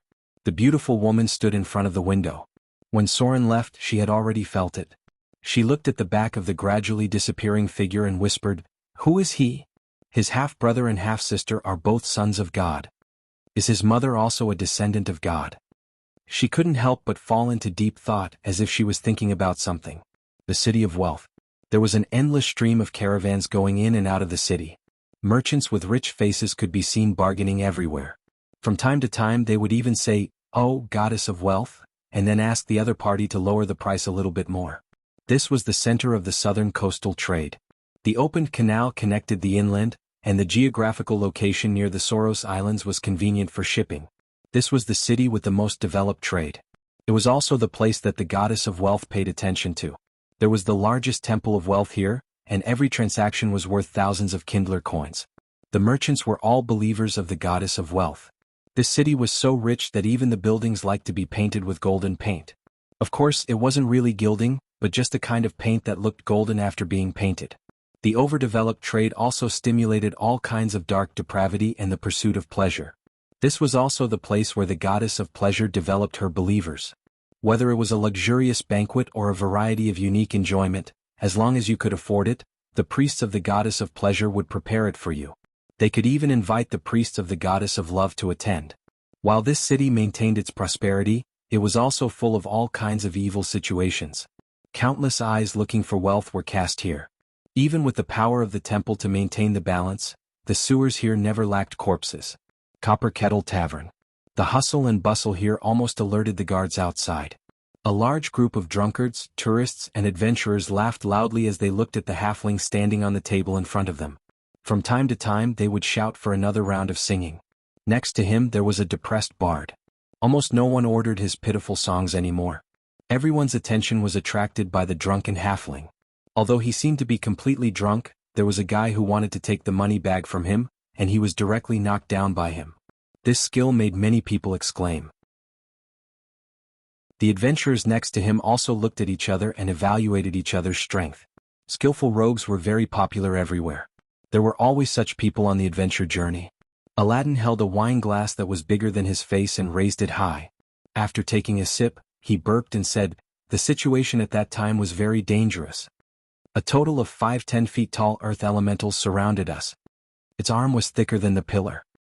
With a punch, the ground would be a pit. If I was careless and was touched by them, it was possible to meet the Grim Reaper directly. But fortunately, I had a companion with good skills. Although his skills were still a little worse than mine. But he still helped me pin down 2 enemies. The situation at that time was really dangerous. I fought back alone under the encirclement of 3 earth elementals. If it weren't for my short stature, I would have been naturally agile. It would have been impossible to avoid their attacks. But I still had to take care of my companion who was a little worse than me. Goddess of wealth above. I almost thought I was going to die here." What followed was a thrilling process. How the brave and powerful halfling Aladdin defeated 5 earth elementals in an absolutely inferior situation, and at the same time saved his companion who was a little worse than him. The other guests in the tavern clearly knew that he was bragging, but they couldn't resist this guy's eloquence. The tone of the story was full of suspense, and from time to time he could imitate the situation at that time. It was really very immersive. After being treated to 3 drinks in a row, Aladdin finally finished telling this wonderful adventure story. He wisely defeated a large group of earth elementals, and at the critical moment he took his companion who was a little worse than him and used the gap in the valley to avoid the awakening earth giant. After completing his daily bragging routine, Aladdin walked out of the Copper Kettle Tavern with a swagger. At this moment he was a little different from before. The clothes he was wearing were much more exquisite, and there were also some scattered decorations. It seemed that after selling the gemstones his wealth had increased a lot. After he walked out of the tavern, he took a detour to a small alley, untied his belt to pee, and a money bag appeared in his hand. He obviously had a drunken look, but he weighed it with a smile on his face and said, "Today's harvest is not bad. I didn't spend any money on drinking and I even made a fortune from a fool." Sure enough, the south is better. The weather is warm and the sun is bright. It's much easier to make money. Aladdin shook a little, put away the money bag and then turned around and walked towards the place where he lived. He still had a drunken look and from time to time, people would greet him. It seemed that he was doing well these days and he had a little reputation in the neighborhood. All of a sudden, he seemed to have seen something and he couldn't help but open his eyes wide. He shook his head, raised his hand to rub the corner of his eyes and then murmured, "Am I seeing things? Why did I just see Vivian? An illusion. It must be an illusion. She went to the north with Soren. It seems that I'm really drunk. Ah." Chapter 170. Quicksand Ferry. This was the intersection between the north and the south. The lake water from the snowy mountain flowed down and divided into 2 rivers, one north and one south. In the middle was a large delta area. Due to excessive reclamation and deforestation, this place had once suffered serious soil erosion. The sandy soil rushed into the surging river, causing the entire river to appear somewhat turbid and yellowish. If it wasn't for Drill's intervention, there might be another terrible disaster like the Yellow River changing its course. At least in Soren's geographical knowledge, this place was similar to the 800 miles Liangshan Lake, because of the river changing its course. This was the territory of the intelligent lizard men. They were different from the small lizard men in the wilderness. These creatures knew how to build a village and make weapons. They were protected by a weak god called the God of the Lizard Men. Every once in a while these lizard men would try to trade with the nearby humans. They would use the gemstones and gold coins they found to buy a lot of food and supplies. Weapons were prohibited. The lizardmen's nature was fickle and cunning. They attacked humans from time to time. Even the greediest merchants didn't dare to sell weapons to them on a large scale. Large groups of lizard men were scattered in this lake. They were amphibious creatures, so this was the most suitable place for them to live. The nearby humans believed in the god of justice. With the delta as the center, the laws within a radius of 150 kilometers were stricter than other places. Even if there was a slight violation of the law, it could be punished. The priest of the god of justice was also a judge. Many of his followers became guards. Here, people who were evil would be excluded. It was like the Underdark ridiculing people who were good and seeing them as weak. Every place had its own customs and rules. If you didn't have the corresponding knowledge, you would soon run into trouble. Soren's figure appeared near the delta. He took off his hood. The guards of the god of justice thought that people who hid their heads and tails were easy to be bad guys. This might attract more attention. Compared to other cities, this place was much cleaner. Even the buildings seemed to be in good order. The god of justice was a relatively good god. Although he leaned towards the lawful good god, he wasn't as extreme as other lawful good gods. However, his priest was also famous for being stubborn. For so many years, he had been trying to promote the idea that the prince was as guilty as the common people. Unfortunately, this doctrine had always been strongly rejected by the nobles. Even the nobles here had only compromised to the point where they had to be punished. For example, if a noble killed an innocent civilian, they would have to pay compensation or be punished in other ways, or even be stripped of their status. However, he would not be executed. This was a relatively kind-hearted place. Although there was a semi-slavery system, indiscriminate executions of slaves would result in fines. Slaves in other places were completely equivalent to private property. Slavery was widespread in this world, but there were strict requirements. Slaves had to have corresponding identification and contract documents. The black market slave trade had always been an industry that the Paladins had severely cracked down on. Soren planned to take a boat south from here. This was the fastest way to get to the seaside. It only took 1 or 2 days to reach Shipwreck Bay, which was close to the Soros Islands and the City of Wealth. It was once called Booty Bay. The main reason was that it was once the center of trade with the tropical jungle. Due to the special geographical environment, many ships filled with wealth hit the rocks and sank nearby. It took a long time for humans to find a safe route there. Navigating in Shipwreck Bay was the most popular job. Soren had cleaned up the dark tide murlocs there. These creatures had found a lot of underwater treasures, but unfortunately they rarely went to the land. Note: undead guards. To deal with them, one had to use underwater breathing potions, and they had to fight in a swimming state. Soren was not very suitable for this kind of battle, so he did not stay for too long. Underwater combat was too difficult to master. Soren paid 15 Kindler coins and then found a merchant ship going south. The bottom cabin was filled with goods, and the top cabin had some high-end rooms. A round trip could earn hundreds of Kindler coins. These ships were all owned by the Chamber of Commerce, and the guards were not worse than the caravans.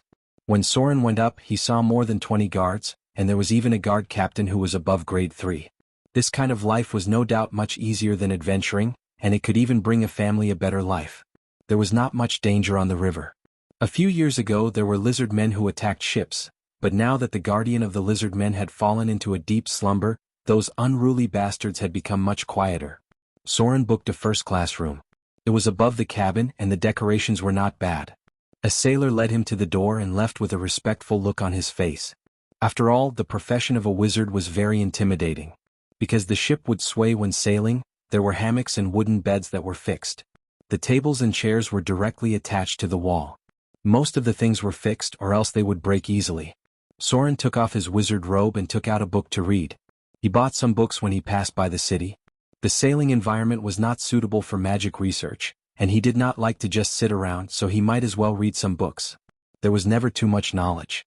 Soon, the merchant ship swayed slightly. It seemed that they had set sail to the south. The ship was sailing smoothly for now, but the later parts were a bit more troublesome. Under these circumstances, it was impossible to meditate or research magic. If you were not careful, you might get hurt. Anything related to magic required a certain degree of concentration. Footsteps could be heard from outside. Soren hung his robe on the wall and sat on the bed to read. The door of the room next to his opened, and it seemed that the person who lived next to him was the guest. Bang! There was a slight noise as if someone's back had bumped into the wall. Soren's listening skills had improved a lot recently, and he was very sensitive to certain sounds. Sometimes he could even tell what was going on outside based on the sound, such as whether the footsteps were fast or slow, the mood of the passerby, what they were doing, and so on. The basic skills might not seem like much, but the effect of the accumulation of experience was very shocking. Soren seemed to have heard the sound of panting. This made him frown slightly and he put down the book in his hand. The sound from next door was obviously louder, and he could vaguely hear the moans of a woman and the panting of a man. There was another bang on the wall, and the other side was probably the wooden bed that was fixed to the wall. The guest next door seemed to be a bit too impatient, and he actually wanted to go to bed as soon as he got on the ship. The ship swayed a little. Then there was the sound of a woman's laughter, and a man's slight cry of pain, as if he had bumped into something. After a while there was a creaking sound, and the panting became more and more obvious. Soren couldn't help but frown. He really didn't like hearing this sound, especially when he had been restraining himself for a long time. There was a faint sound. Ah, dear. Are we going to be rich now? Rich. Creak. Phew. That's right. We are going to be rich. Wait until we bring this back. Karen, Dina, Countess. We'll definitely be willing to buy it at a high price. The sound was a little fainter. Soren heard the rest of the words intermittently, and it wasn't very clear. It seemed to be saying, that vain woman? Always wanted to seduce Prince William? Unfortunately, she's not very beautiful. Always wanted. Phew. This thing is said to increase one's charm. Her father is a rich businessman. He mined a gold mine. She'll definitely be willing to pay a high price. The woman's moans became louder and the creaking sound became more rapid. After a while, the sound gradually became softer and the man's tired voice could be heard. Dear, why don't you try it first? No way. Creak. It said that this thing has a curse. We can sell it to her. Why do you care so much? As long as she's willing to pay. It said that in order to seduce Prince William, she's tried some forbidden methods to make herself more beautiful. Once we get the money, we'll go far away. Then the sound disappeared. Soren couldn't help but stand up and walk around a little. There were no footsteps, and the other party didn't seem to have noticed that there was someone next door. The guest rooms in the cabin were separated by a thick wooden board. In fact, the soundproofing was very poor. Soren's face showed a thoughtful expression. He seemed to be a little moved because everything that the other party mentioned seemed to be related to a rare item. It could increase one's charm? It seemed to be some kind of special equipment. Did the people next door find one of them? Soren was itching to get his hands on it. Rare items weren't easy to get, and items that could increase one's attributes were even rarer. It was possible that the other party found a legendary item. As for the cursed item, it didn't matter. There were many cursed items in this world, and any rare item from the evil faction was cursed in the eyes of ordinary people. He just didn't know how strong the two people next door were, but they were definitely not ordinary people. People who could get their hands on this kind of equipment were basically skilled. Soren opened the window and looked at the sky outside. He quickly made up his mind. He planned to take action after dark. Soren was not a person who advocated kindness. With a piece of rare great equipment beside him, he would more or less have some thoughts about it. P.S. Due to a delay today, the second update will be a little late.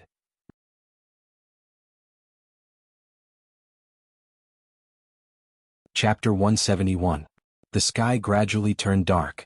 The merchant ship didn't stop. This river was relatively safe, and the person at the helm was also an experienced person. If there were no accidents, it would take a day and a half to reach Shipwreck Bay, which was the estuary of this river.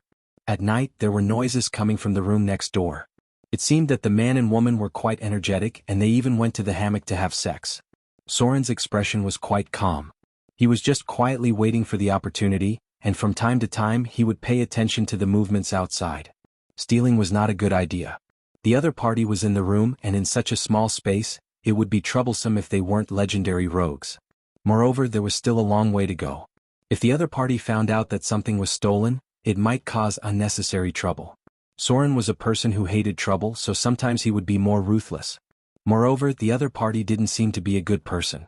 If he wanted to do it, he had to be fast because there were other sailors in the cabin, and there were merchant ship guards on the deck.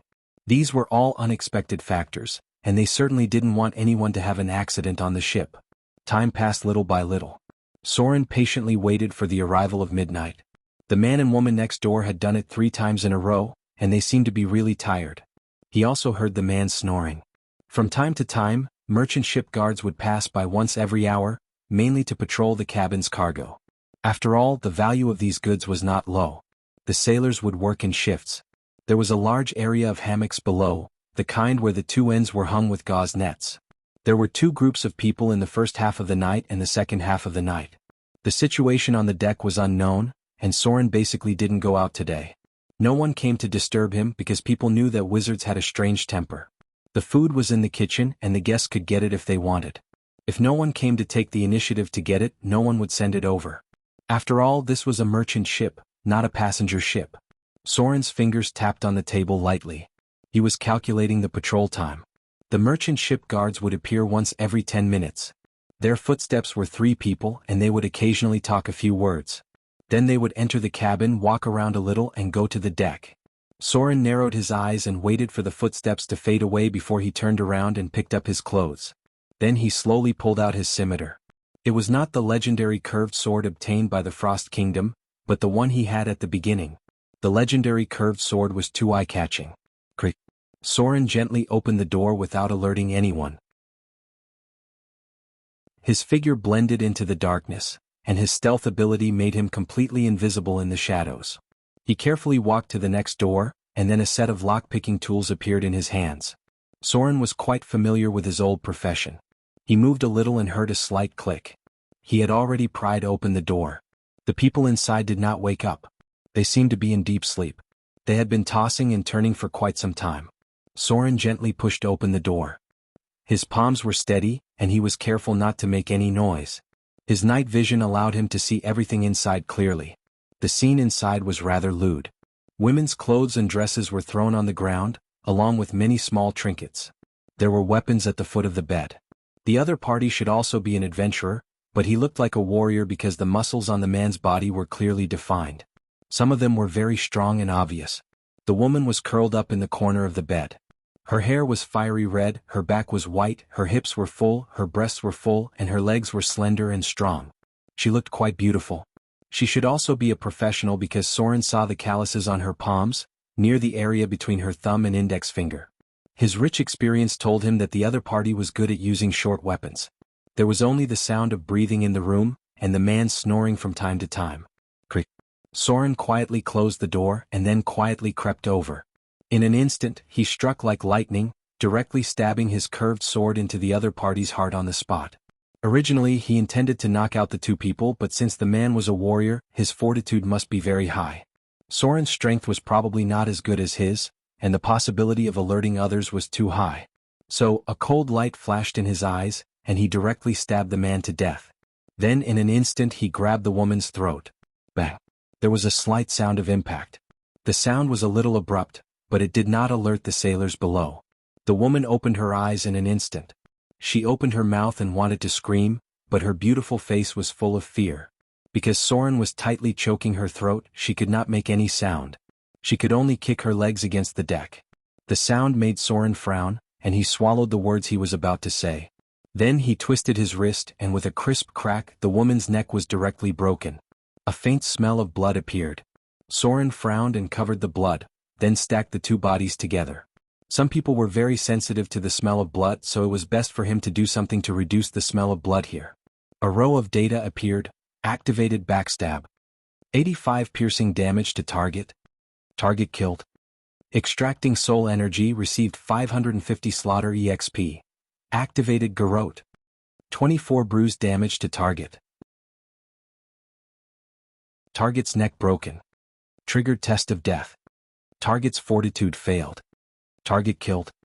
Extracting soul energy, received 350 slaughter EXP.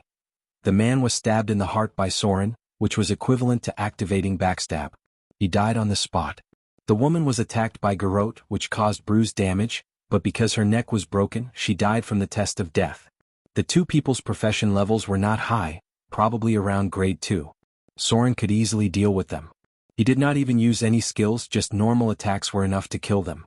This made him lower his expectations for rare grade items. Unless they were extremely lucky, it was basically impossible for them to find anything good. Soren began to search the room. He found a lot of miscellaneous items. These two guys didn't have any rare grade equipment on them. They only had some ordinary military goods. However, he soon found a special item. It was a rather large cloak that was dark red in color.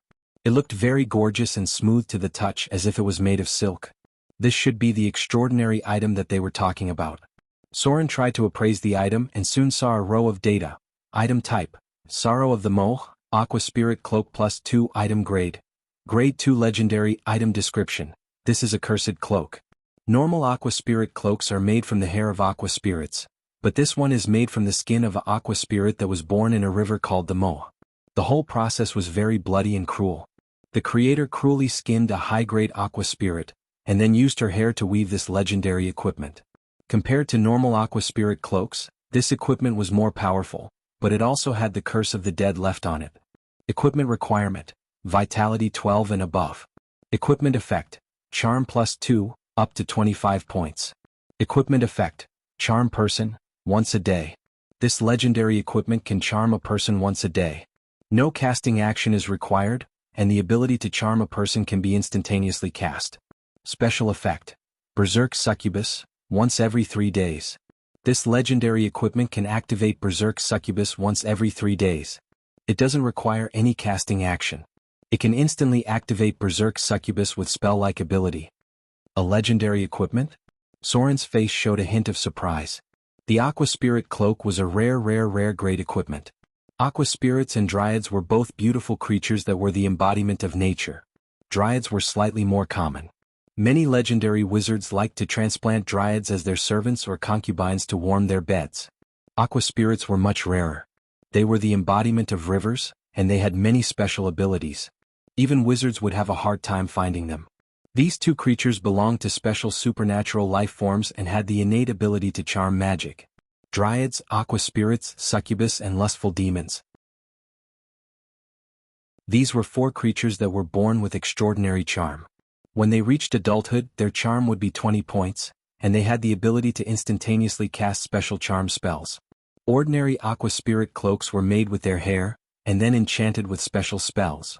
Under normal circumstances, it would increase charm by 1 point, and occasionally it would have additional effects. The aqua spirit cloak in front of him was made with a special method. It was similar to the human skin cloak.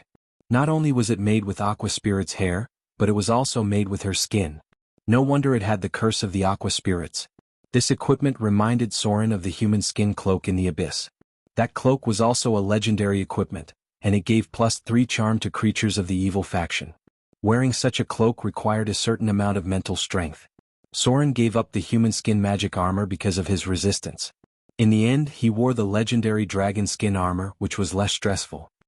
He gently touched the cloak with his finger as if he had sensed something.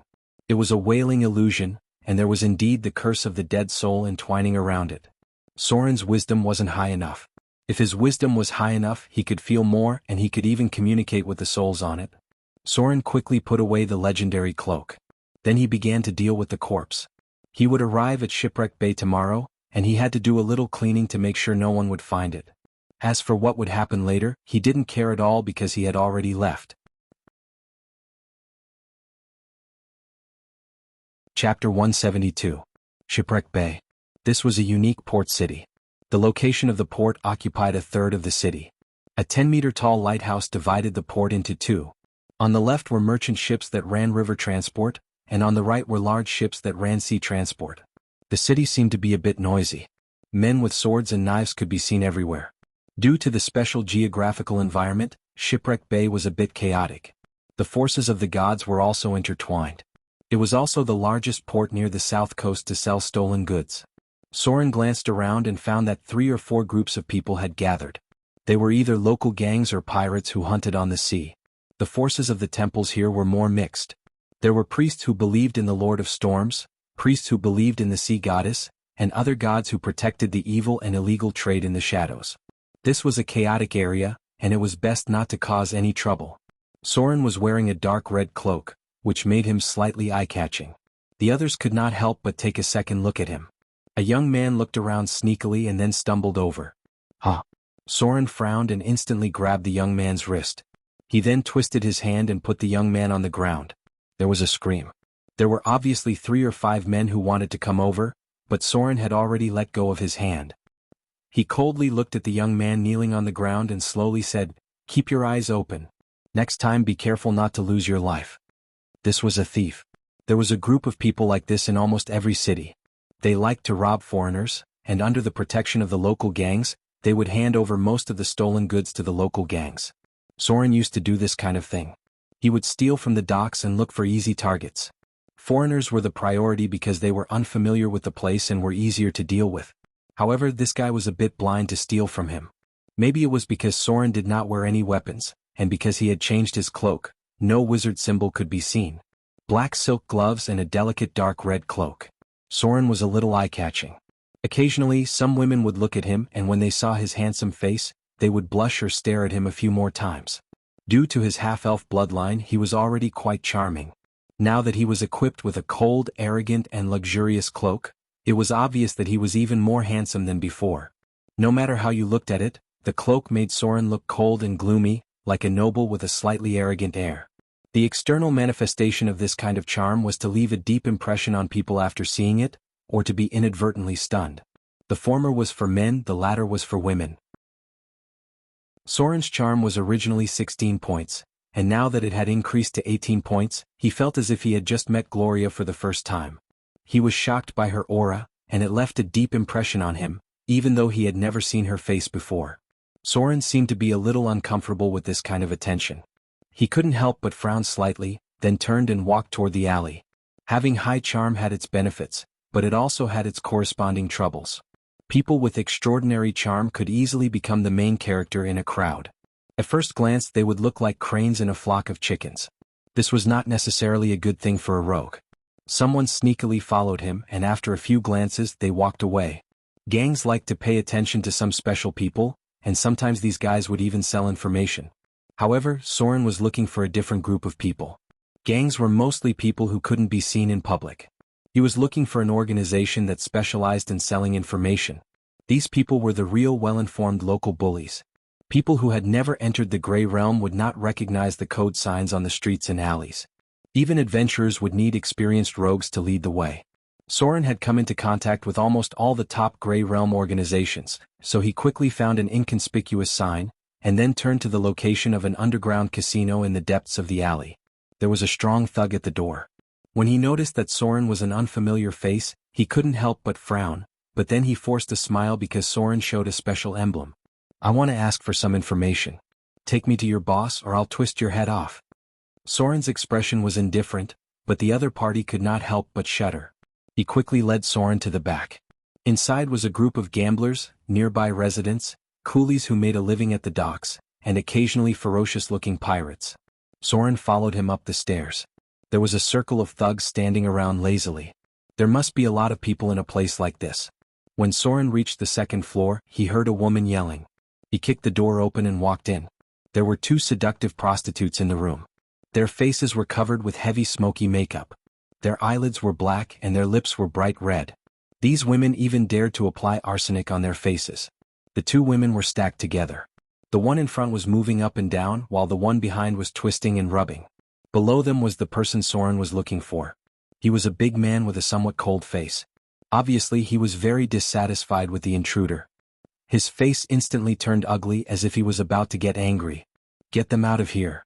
Soren sat directly opposite him, and then flashed an emblem in front of the other party's eyes.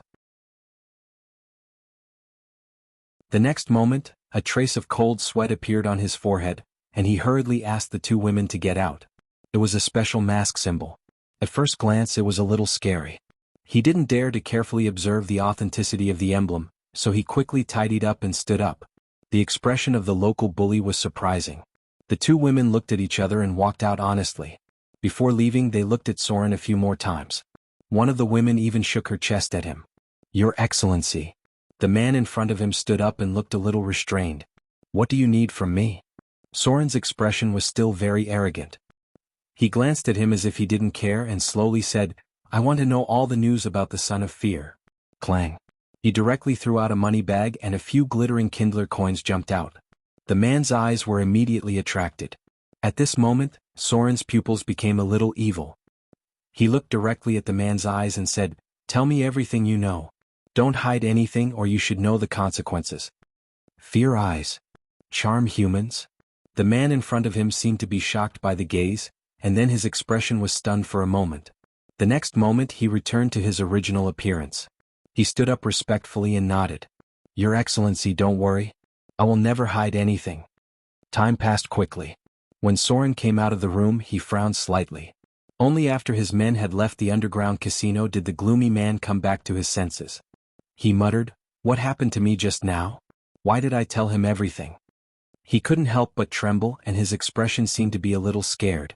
But when he saw the money bag in front of him he quickly took it. Anyway, the other party paid for it. The man shook his head and said, "This guy is too dangerous. There's no need to provoke him." In the alley, Soren walked towards the location of the hotel. Charm spells were still so useful in inquiring about information, but it used to be done by warlocks. Now he could also cast spells himself. The effect of charm humans was not very strong. It could not forcibly change people's will. At most, it could achieve the effect of psychological suggestion. It was a bit like hypnotizing the target, but the target would remember the process. This was a will-determining type of spell which had many evil uses. Unfortunately, the probability of spell immunity was very high. It was far inferior to Berserk Charm and the higher-level control spell, in battle. Mind Control was the real useful spell. The information given by the other party was actually quite limited. Soren only knew that the Sons of Fear had caused riots all over the south. 7 or 8 Sons of Fear had appeared one after another, causing considerable chaos in the killing of each other. Among these Sons of Fear, the one with the most information was a vampire. It was unknown how the Dreadlord cultivated the vampire son, but this guy was the most dangerous one among them. He had killed 3 or 5 Sons of Fear one after another, and his strength was close to the realm of high-grade legends. This guy's traces were all over many areas. It seemed that he was constantly hunting other sons of fear and was currently close to the coastal area. The latest information was that he had appeared near the City of Wealth. There was no Vivian's whereabouts. The other party was just an organization that believed in the god of rogues and did not have such amazing intelligence. The only useful news Soren had was that the vampire son seemed to have angered some existence. Recently, a legendary paladin was chasing him. Soren was familiar with the paladin because the other party was called the Silver Hand. This was a paladin who believed in the god of truth, and there was also the Hand of Justice. These two paladins were very strong, and of course their equipment was even stronger, because they both had a divine artifact in their hands. Most of the paladins were fanatics, and the lowest was a devout believer. This kind of profession could easily make the gods look favorably upon them. They were the gods' first-class fighters. It just so happened that the paladin was one of the professions that restrained dark creatures the best. No wonder the vampire son was being chased everywhere.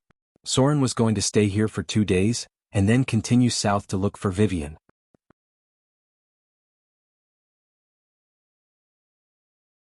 Chapter 173.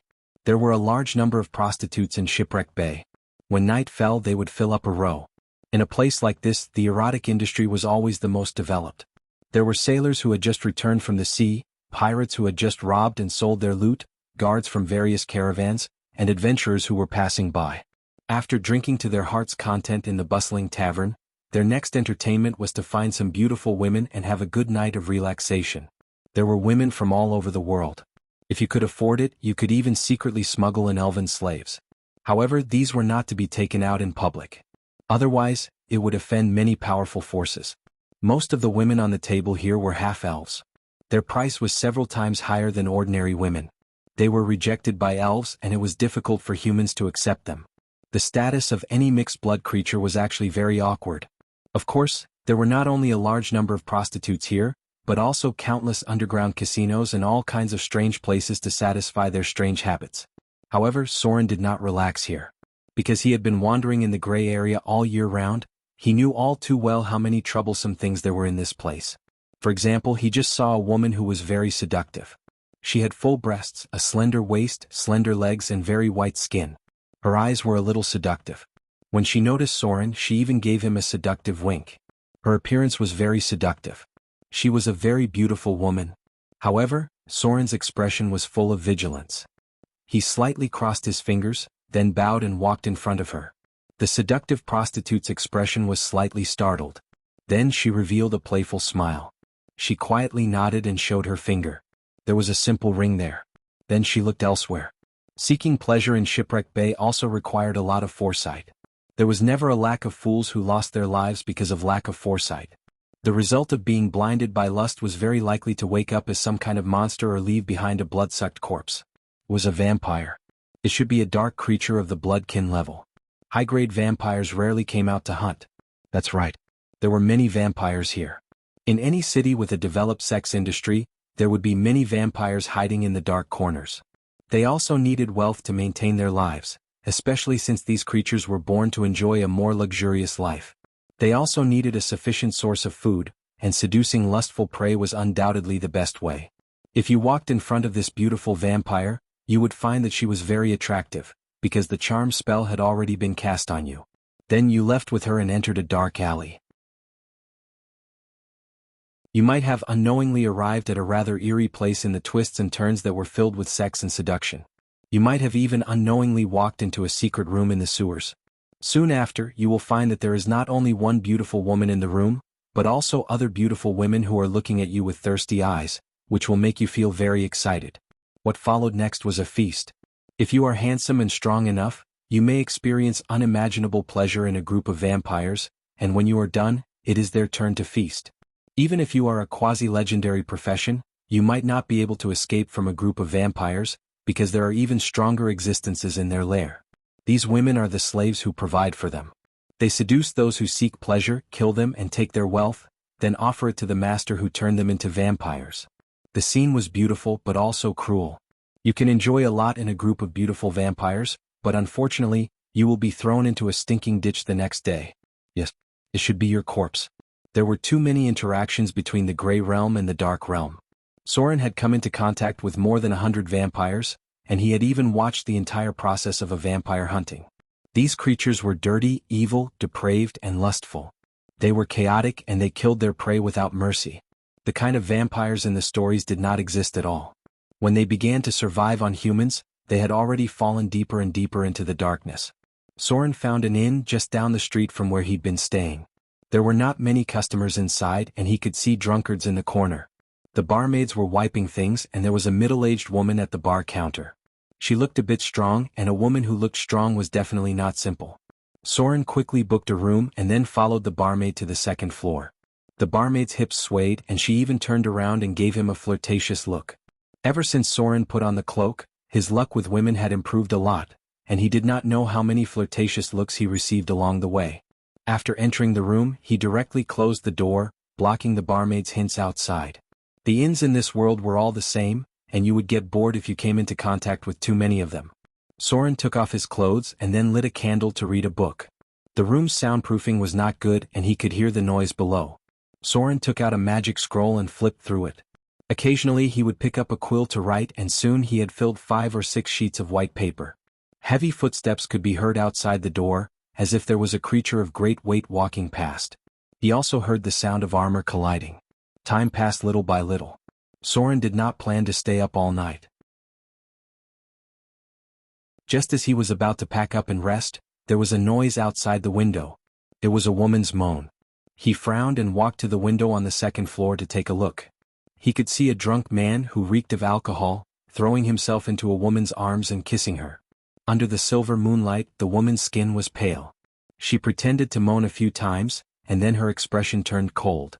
Her pupils slightly changed color, and fangs appeared at the corner of her mouth. Then she bit the man's neck. Large amounts of blood gushed out from the artery, and the woman sucked it like she was drunk. The man was still immersed in the bosom in front of him, and did not notice the arrival of death. Charm spell. The charm spell of vampires was very special, and it would not wake the target when it was attacked. The woman did not notice Soren's gaze. She seemed to be a newborn vampire. Because vampires with families would not hunt outside, it would cause too much trouble. They would hide in corners and sneak around in dark basements. Newborn vampires could not control their desires. Most of them were very hungry, so the man in front of her died very quickly. He did not slide to the ground until he had eaten his fill. The woman glanced to her left and right, then prepared to leave. Soren frowned slightly and showed a thoughtful expression. He raised his hand and knocked on the window. Then he opened the window and looked down. Slowly he said, "Didn't your elders teach you how to hunt? You just threw the body here after you finished eating?" Whoosh. The woman, who was just about to leave, suddenly turned around. Her pupils shone with a dark green light, and her sharp fangs were exposed. Her fingernails became sharp and black. She slightly squatted down, which was a standard hunting posture. However, her target was on the second floor. Soren's expression was still calm. He looked at her coldly and said, "If I were you, I wouldn't do that. It's a very stupid thing to do. Throw the body into the sewer in front, and then deal with the blood. After you're done, come to me. I have something to talk to you about. I don't think you would refuse the invitation of a kind stranger, right? Am I right? A defector?" At the end, Soren's expression was quite playful. He slowly said, "You're quite brave. A newborn actually dared to defect. And you even succeeded." The woman's expression was a little hesitant. She hesitated for a moment, and then directly picked up the body on the ground with one hand. The man's weight was estimated to be around 200 pounds, but she effortlessly carried him with one hand. After dealing with the blood, she walked towards the sewer in front of her. Soren looked at her back and added, "Remember to deal with the wound on his neck. Make it look like he bled out." The woman gently nodded. Soren didn't close the window. He walked to the bedside and sat down. His expression was a little uncertain, as if he was thinking about something. After a while he put on the cloak next to him and then put on the Battlemaster gloves. Weapons appeared in his hands one by one, and then disappeared one by one. Newborn vampires were very impulsive and aggressive. He had to be careful because the other party could attack at any time. Educated vampires wouldn't hunt like this. Even the one he met before knew how to lure the prey to the graveyard, and then directly deal with the body after eating. This was obviously an uneducated newborn. After a vampire completed their transformation, they would be taught by an elder for a long time. They would be taught how to survive, and they would be confined to stay away from other people. Although vampires were powerful creatures, that was only in the eyes of mortals. If dark creatures dared to appear in the open, there was no need for the gods to intervene. Legendary professions could easily destroy a group of them. The one just now was a newborn, and it didn't look like a wanderer. Wandering vampires were very experienced and very vigilant. They would never do something that would expose themselves. This was a defector. The fact that a newborn vampire was able to defect undoubtedly aroused Soren's curiosity. He seemed to have thought of something interesting. Asterisk patter. Asterisk the sound of climbing came from outside the wall. The sound was very soft, but it didn't escape Soren's notice. The newborn vampire twisted her body with amazing flexibility, and then came in through a narrow window. She landed lightly on the ground, and then stared at Soren with her green eyes. She slowly said, "Who are you?" Soren smiled, slightly raised his eyebrows and said softly, "Who I am is not important. What's important is that I know you're in trouble and I can help you. Of course, I need you to do me a favor." He slightly narrowed his eyes, and there was a trace of coldness in his eyes.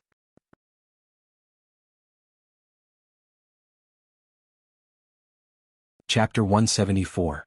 Newborn vampires were very impulsive. They still couldn't fully control their strength, especially when they had just turned from a living person to a dead person. They had to face the choice of hunting humans to survive.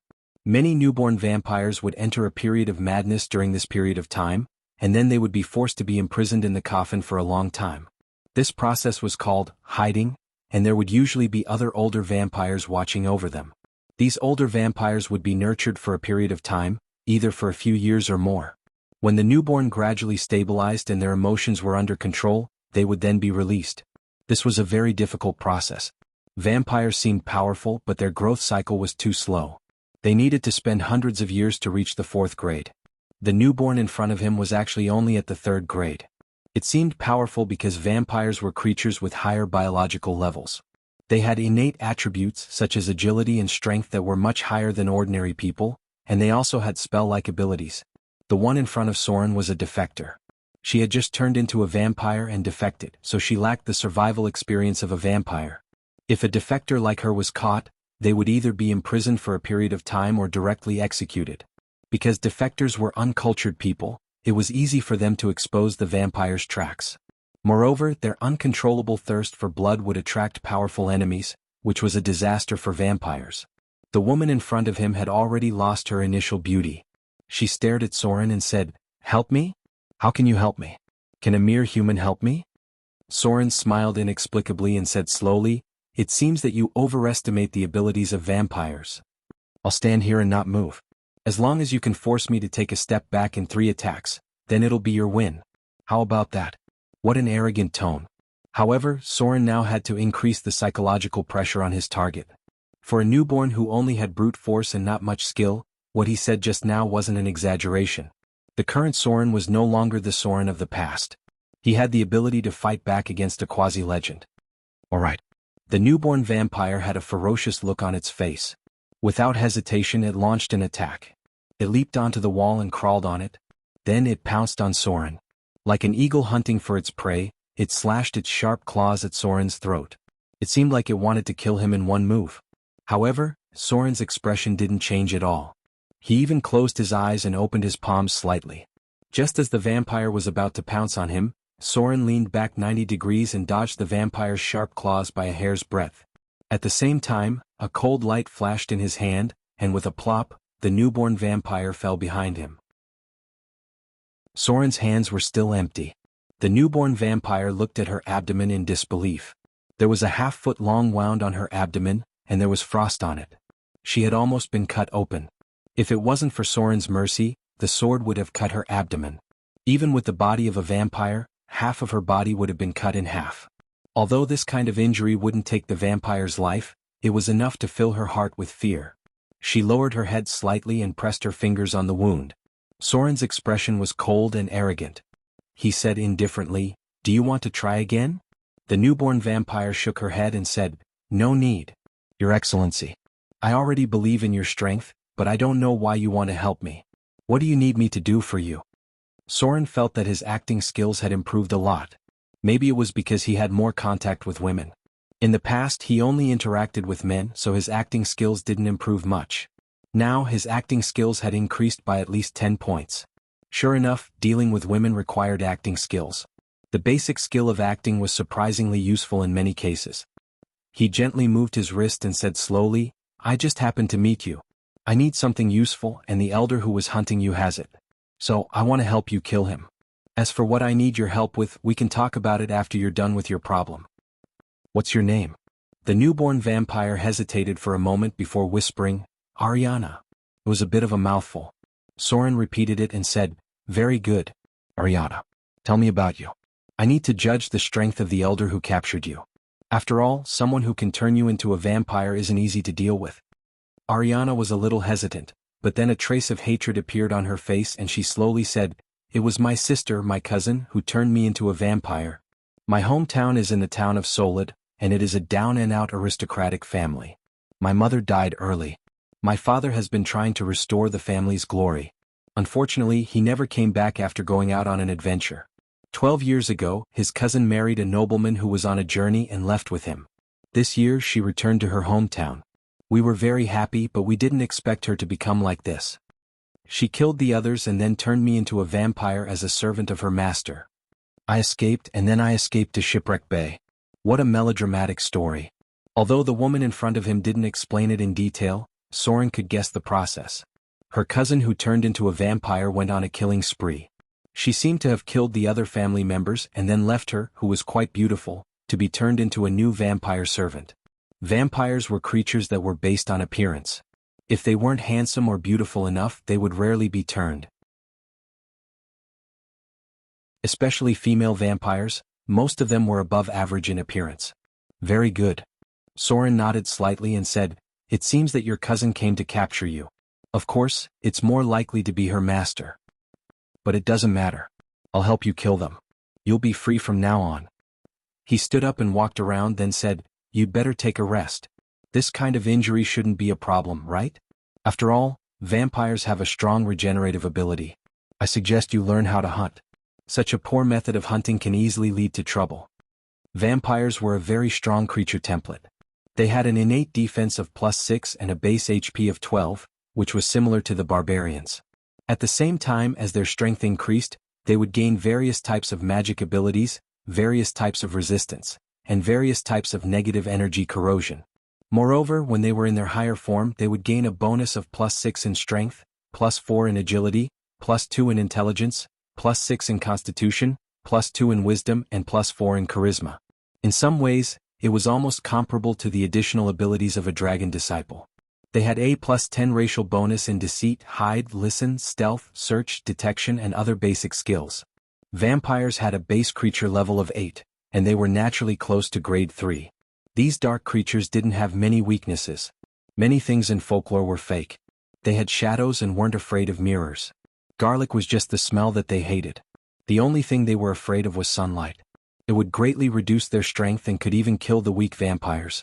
Their fatal weaknesses were their heart and brain.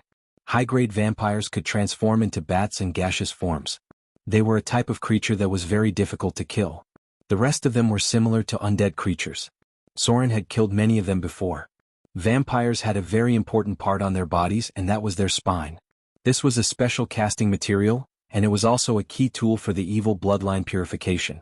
The bloodline purification ritual was a transformation of a supernatural life form. There were many special casting materials in it. They could increase the effectiveness of the bloodline purification ritual, but they wouldn't change the bloodline of their own race. There were more core materials for the evil bloodline purification ritual. They came from more than 10 different sources such as vampires, werewolves, liches, demons, devils, dragons, and so on. The simplest bloodline purification ritual was directly blessed by the gods. Soren naturally wouldn't be naive enough to think that the gods would be willing to bless him. The second most convenient material was dragon blood. However, it had to be a purebred dragon, and the minimum requirement was a white dragon. In the stories, there were many professions that became stronger after bathing in dragon blood. This was actually a bloodline purification ritual. They were still humans. However, these people had unconsciously completed the bloodline purification ritual, and their vitality had been increased by the dragon blood. This ritual was like they could have grown to this level of vitality, but because of some defects such as insufficient nutrition when they were young, lack of training or other defects, they didn't reach the peak of their vitality. This ritual allowed them to reach the peak of their vitality, and it might even increase their attributes that didn't grow well during their childhood due to other reasons. The probability is extremely low. This was Soren's goal. He needed to stimulate the potential of his vitality through the bloodline purification ritual. He didn't have the confidence to slay a dragon, and he didn't have the time to look for one. Vampires were a good substitute, and using high-grade vampires as materials to purify their bloodline would give him an additional, sturdy ability. After completing the bloodline purification ritual, his HP would increase by at least 2 to 3 levels. In other words, his vitality would be equivalent to a warrior of the same level who didn't have the bloodline purification ritual. The night passed quickly. Soren left the hotel the next day and began to prepare tools to deal with vampires. Holy water was the best thing to use, followed by other items that could restrain dark creatures. From Ariana's mouth, Soren learned a lot of information and judged that it was a small family of vampires who converted her. They used the innate control ability after conversion to enslave servants. In this regard, Ariana's willpower attribute was good. She actually resisted the mind control of the vampire elders. Now he just had to wait for the elders who were looking for her to appear, and then lure them to a suitable place to kill them. P.S. Today's update. Everyone go cast your annual vote.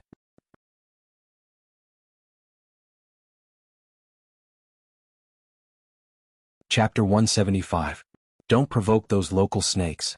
Although Soren already had the idea of purifying the bloodline, he never planned to attack the local vampires.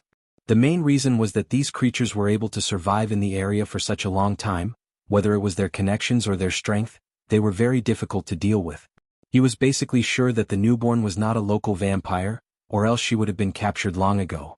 If Soren remembered correctly, the leader of the vampires in the shipwreck harbor was an earl, who had existed for more than 800 years, and at the same time controlled a group of pirates.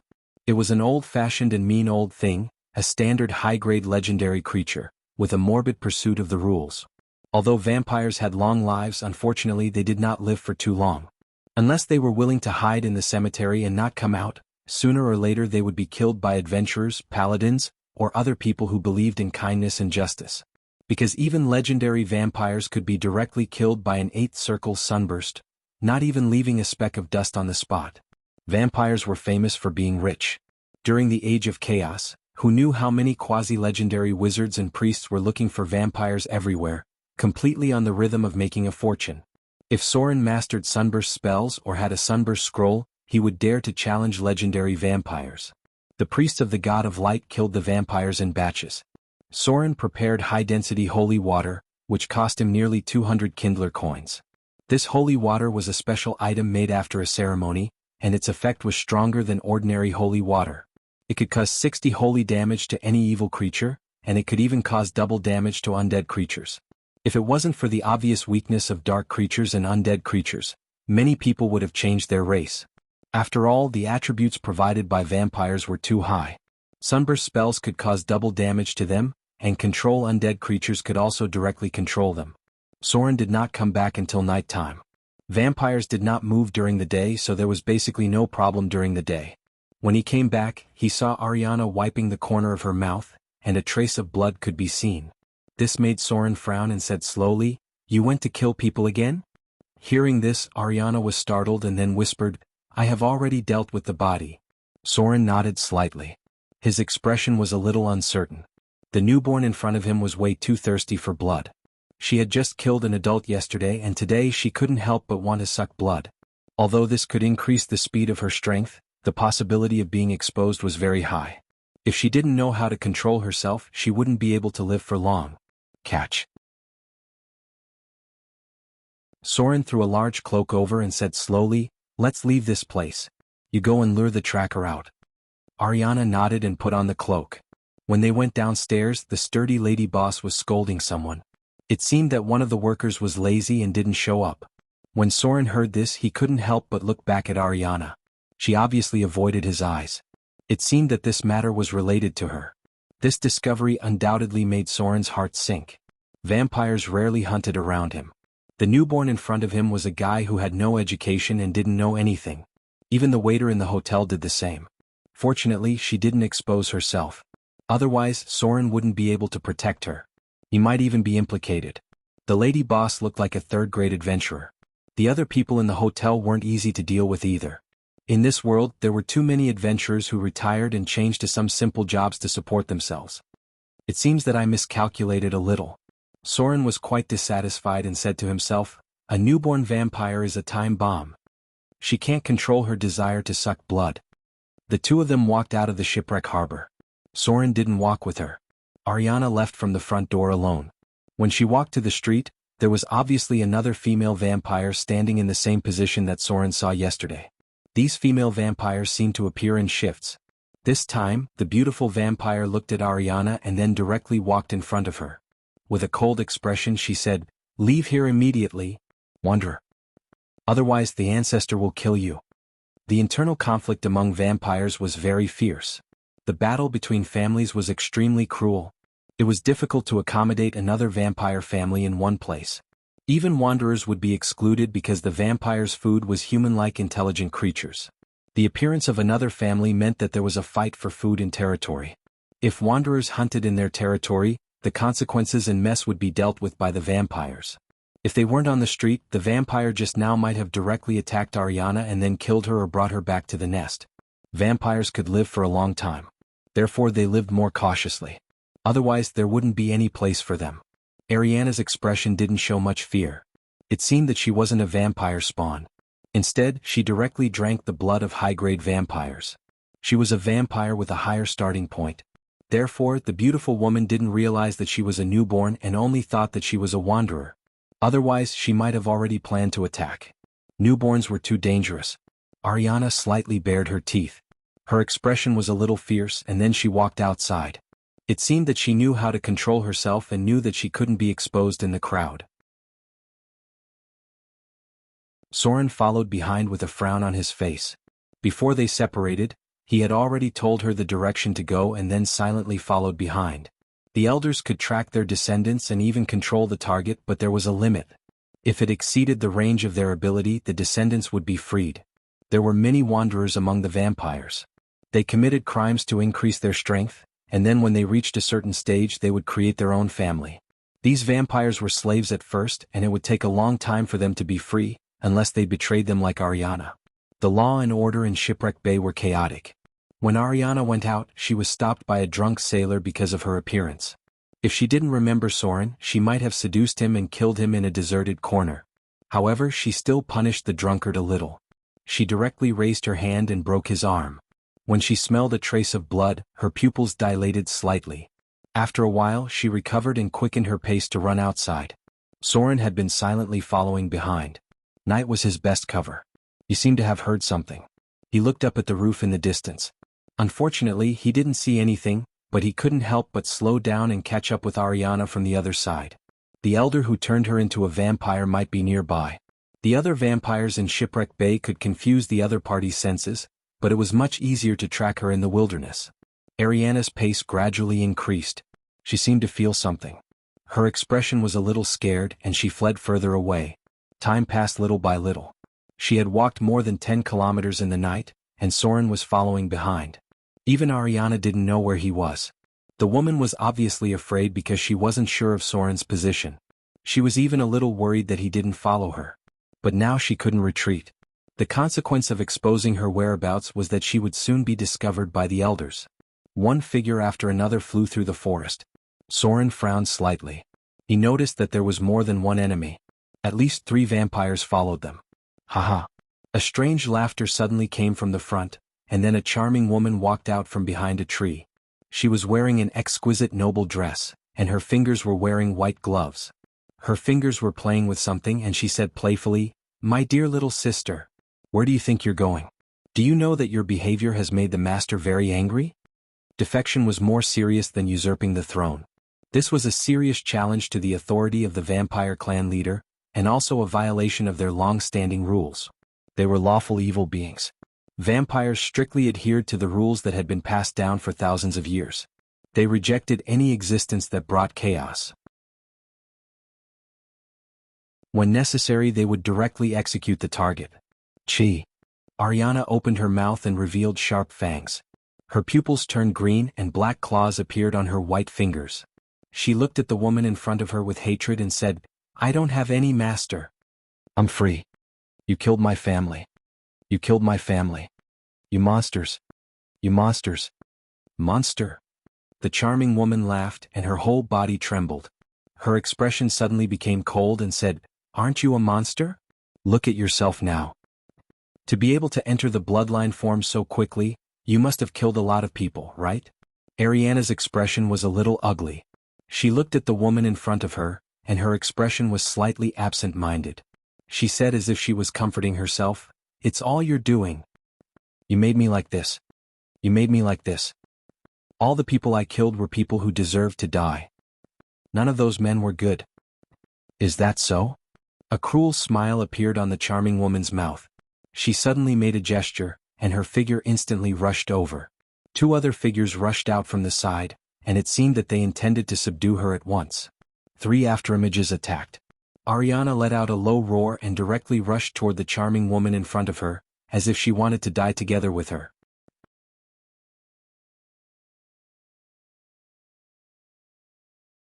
Chapter 176. Stupid. The charming woman twisted her body and attacked with her elbow, turning Ariana's body into a shrimp. Before she was transformed into a vampire, she was just an ordinary girl. She basically had no combat training, and now she only relied on her instincts to fight. Compared to the experienced charming woman in front of her, she was like a clumsy child. Vampires had a long lifespan, which led to many older vampires having very powerful combat skills, among which there was no lack of masters who were proficient in all kinds of weapons. The charming woman in front of her had undoubtedly undergone a considerable amount of combat training. The dagger in her wrist gently cut Ariana's hand tendons. This kind of injury was not a threat to the vampire, but it could temporarily affect her activities. The 2 vampires locked Ariana's arms, and then used brute force to put her down, kneeling in front of the charming woman. Tsk tisk. The charming woman chuckled, stretched out her dagger and cut Ariana's face, leaving a bloody mark on her beautiful face. She stretched out her scarlet tongue and licked the blood on the dagger and slowly said, What a beautiful face. No wonder the master dotes on you so much. But after you are caught, you won't have such a good life anymore. As if with a trace of hatred, she drew the dagger and slashed across Ariana's face. Streaks of blood could be seen. Ariana's face suddenly became bloody, but the vampire's powerful regenerative ability was still there, and the wound gradually recovered. I'm going to kill you. Ariana opened her mouth, revealing her sharp fangs, and glared at the charming woman in front of her. She glanced around a little, but she did not see Soren's trace, which made her heart sink to the bottom. The 2 vampires behind her firmly held her arms, completely suppressing her in place. Because she struggled too hard, one of them directly stepped on her and said slowly, Take her back. The master will give her the punishment she deserves. The charming woman glanced at him and said coldly, I don't need you to teach me. Break her limbs and take her back. Vampires had a strong regenerative ability, so it didn't matter if their limbs were broken. It was undoubtedly much more convenient after their limbs were broken. A look of despair appeared on Ariana's face. She struggled desperately, letting out a beast-like growl. Her pupils gradually expanded, turning from green to blood red, and finally her entire eyeball was blood red. This strange change shocked everyone. The charming woman frowned and said, Berserk bloodline? Damn it. It was her father's bloodline. Her father was a berserker. Just as they were about to break Ariana's limbs, a dark figure suddenly appeared behind one of the vampires. With a flash of cold light, the scimitar directly pierced the vampire's heart. Traces of frost appeared on the vampire's body. The vampire's skin that touched the scimitar sizzled as if it had touched sulfuric acid. Before he could scream, Soren twisted the scimitar and crushed the vampire's heart. A corpse was left on the spot, its skin and flesh rapidly aging. This was a low-level vampire that had lived for over 100 years. There was an enemy? This sudden attack caught them off guard, and they lost control of one of the vampires. Ariana roared and rushed over, then opened her mouth to bite the charming woman in front of her. Soren withdrew his scimitar in an instant. When his figure escaped into the darkness, he disappeared. He used the ability to hide from sight and re-entered the state of stealth. The charming woman was entangled in place by the berserk Ariana. The other vampire wanted to help, but he was very afraid of Soren, who was in stealth. He couldn't find this enemy at all. Kill her. A cold light flashed in the charming woman's eyes. She didn't show any mercy and directly stabbed Ariana's heart. She was just an ordinary girl not long ago. She couldn't dodge at all and was hit in the heart in an instant. She seemed to have fallen into a state of madness. Ignoring the wound on her chest, she turned around and bit the enemy's neck. Ah! There was a scream. The charming woman's neck was stained with blood. Her face became violent, sharp fangs appeared in her mouth, and her expression was quite ferocious. She grabbed Ariana's arm and broke it, then tore it off with a crack. Ariana still clung to her tightly, biting off a large piece of flesh from her neck. Blood gushed out. She clamped her waist with her legs and bit down on her neck. Swoosh! Another cold light appeared in the darkness, and Soren's figure appeared in an instant. He waved his scimitar and pierced through the chest of another vampire, and then sprinkled some liquid on his body. There was a sizzling sound, and the vampire's body seemed to be corroded by sulfuric acid. In the blink of an eye he was unrecognizable. He withdrew his scimitar and disappeared expressionlessly. The next moment the nearby shadows distorted, and his figure appeared behind the enemy in the darkness. He waved his scimitar at the charming woman in front of him. The opponent's instinct to dodge was very amazing. She actually predicted it in advance and turned around to block the attack with Ariana, who was entangled with her. The scimitar was already in full force, and Soren couldn't withdraw it after activating Shadow Jump. Pucci! The scimitar pierced into Ariana's back. Even though Soren had shifted his position, the holy water on the scimitar still corroded her flesh and made a sizzling sound. She let out a painful howl, but then Ariana did something that no one expected. She actually hugged the charming woman behind her, and the scimitar pierced through her abdomen from her back, and then pierced into the charming woman's body. Another blood-curdling scream rang out. Soren had no time to think about anything else. Another scimitar immediately appeared in his hand, and then he instantly slashed at the charming woman's head. A charming head fell to the ground. The scimitar in Soren's hand cut off the enemy's head by a hair's breadth, and then it stopped right in front of Ariana's head. Thump! The headless body fell to the ground and blood gushed out in large amounts. Ariana weakly loosened her legs, and her eyes seemed to be a little dazed. The heart in her chest had been crushed, and she didn't know why she didn't die on the spot. Before a vampire reached the higher order, the head and heart were fatal, but she could still continue to fight with a heart injury. The charming woman wasn't a high-order vampire. Although she had sucked the blood of high-order vampires, she didn't have the ability to turn into a bat or gaseous state. Why are you doing this? Soren's expression was a little inexplicable. He looked at Ariana, who was getting weaker and weaker. Her heart had been crushed and this kind of injury was basically incurable. He let out a sigh and slowly said, "As long as you hold them back, I'm sure I can kill them. Why do you have to fight so hard?" Soren hesitated for a moment, then he waved his scimitar and cut his wrist, put it in front of her mouth and said in a deep voice, "Drink. Maybe it can heal your injury."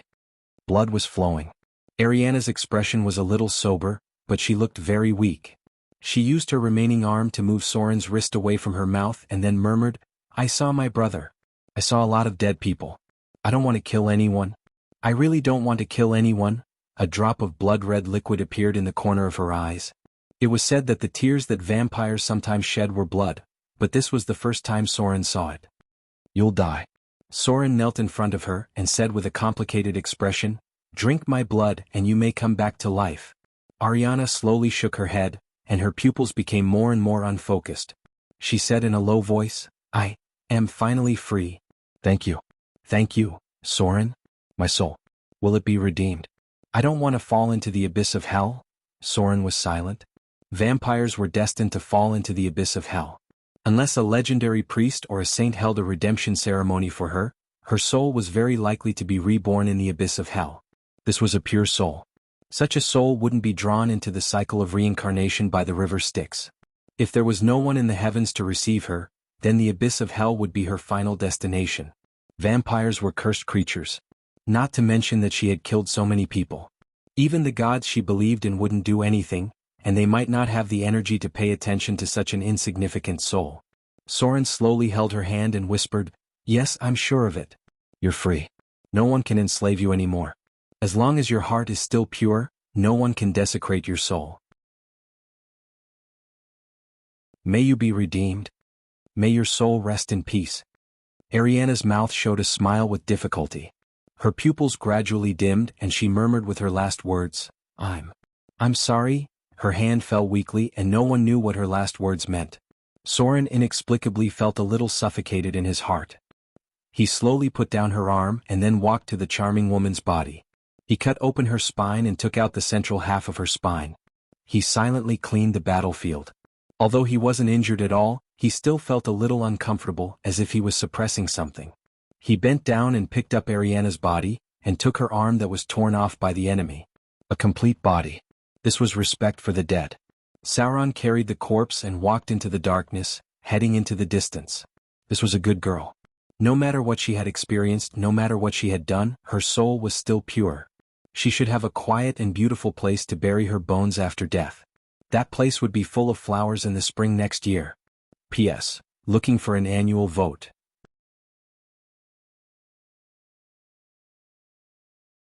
Chapter 177. Am I really drunk? Aladdin shook his head and saw a water tank next to him. He tiptoed and dipped his head into it.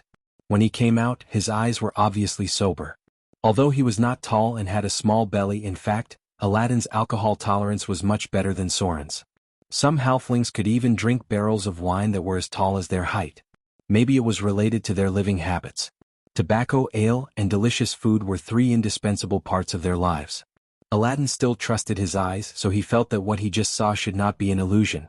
So he tidied up a little, and then went in the direction where he saw Vivian's figure. The City of Wealth had a large population, and he could find fat sheep everywhere. However, Aladdin was a person who knew how to restrain himself. He actually had a lot of rules that only he knew. For example, he only stole once a day and did not steal from the same person repeatedly. If he stole a lot of money, he would do a little good or offer it to the temple of his faith to pray for the blessing of the gods. His camp had always been swinging between chaotic good and lawful neutral. At present he was still more straightforward. If he did not meet Soren, he would probably drift to chaotic neutral. However, because he made a small fortune, Aladdin actually restrained himself a lot in stealing. After all, the kindler that he stole was really not as good as the benefits of adventure. Aladdin rarely stole from professions because the probability of being discovered was too high. He turned along the street and then went in the direction of the market. He lost track of Vivian. Because of the initial hesitation, it seemed that her figure had gone far away, but he still judged the direction according to the flow of people. The market area was the place with the most people and the most thieves. Aladdin glanced slightly and saw several people looking for their target. Similarly, thieves also had their own rules and territory. It was best not to cross the line. Aladdin did not see any trace of Vivian, but he seemed to see the woman who first appeared with Vivian. The woman was buying a carriage, and because of her extravagant spending, she attracted a lot of attention. The City of Wealth mainly hired mules and horses, and buying directly here would cost a lot of money. Aladdin quietly followed her. The other party seemed to be quite alert, frowning and glancing at the other thieves nearby who pretended to pass by. Then she slowly opened her mouth and said one word, "Get lost." This was a profession's. Aladdin judged it with a few glances and even inferred that the other party was good at using short weapons, maybe a dagger or a short sword. Her strength was about grade 3 and belonged to the agile fighting style. However, he had no way to determine the target's profession. Warriors, rogues, rangers, and so on. Many of them would not wear logos on their bodies. Aladdin could only guess that she might not be an easy person to get along with based on her attitude and tone. The woman quickly negotiated the price, and then asked someone to drive the carriage to a certain location. Then she turned and walked in another direction, looking around vigilantly. Aladdin followed her stealthily. He kept a distance of about 100 meters and came to a rather remote inn. This location was 2 streets away from the beginning, and there was an alley in the middle. Over there was the fish market, and a little fishy smell could be smelled from here. The woman quickly entered the inn. Aladdin hesitated for a moment, but still did not enter from the front door. He was still not sure if he saw Vivian or if it was an illusion or someone who looked like her. Aladdin took a detour to the back of the inn. He spat on his hand and climbed up the wall at the back of the hotel. He didn't need much help and easily climbed to the 2nd floor. There was almost no movement in the process. The halfling rogue was first class in this regard. He quietly listened to the sound in the first room, and there seemed to be no one inside. Then he carefully walked to the 2nd room. There seemed to be a man in this room and there was a snoring sound in it. He seemed to have heard the sound of the door opening, so he quickly went around a position, and then approached the room in the corner. Who is it? Before he could sneak in to observe, there was a clear cold snort in the room, followed by the voice of a little girl. How dare you run in front of me? You're courting death. Hold, human. Aladdin's figure was stiff in place, and soon the woman came out, looked at him coldly, then picked up the puppet like Aladdin and carried him directly into the room. Sitting on the bed was a very beautiful little girl. She frowned and looked at Aladdin, then said, "It's you? Aladdin?" Aladdin could not move his whole body and he could only move his eyes slightly. The little girl frowned slightly, waved her hand gently to remove the spell, and then said in a condescending tone, "Why are you here? How dare you follow me?" The halfling sat on the ground with a plop, looked at the little girl in front of him with a surprised expression and murmured, "Vivian? When did you become so powerful?" The little girl's expression was a little angry. She glared at him and muttered to herself, "I'm not that idiot. I'm Lily? Yes. I'm Vivian. Is it strange that I've become powerful?" Speaking of this, the little girl raised her head and her voice was raised a lot. It looked like she was full of momentum and took it for granted. Why is she talking so incoherently? Aladdin had some doubts about whether the little girl in front of him was Vivian, or her twin sister or something. Anyway, Aladdin's intuition was very good.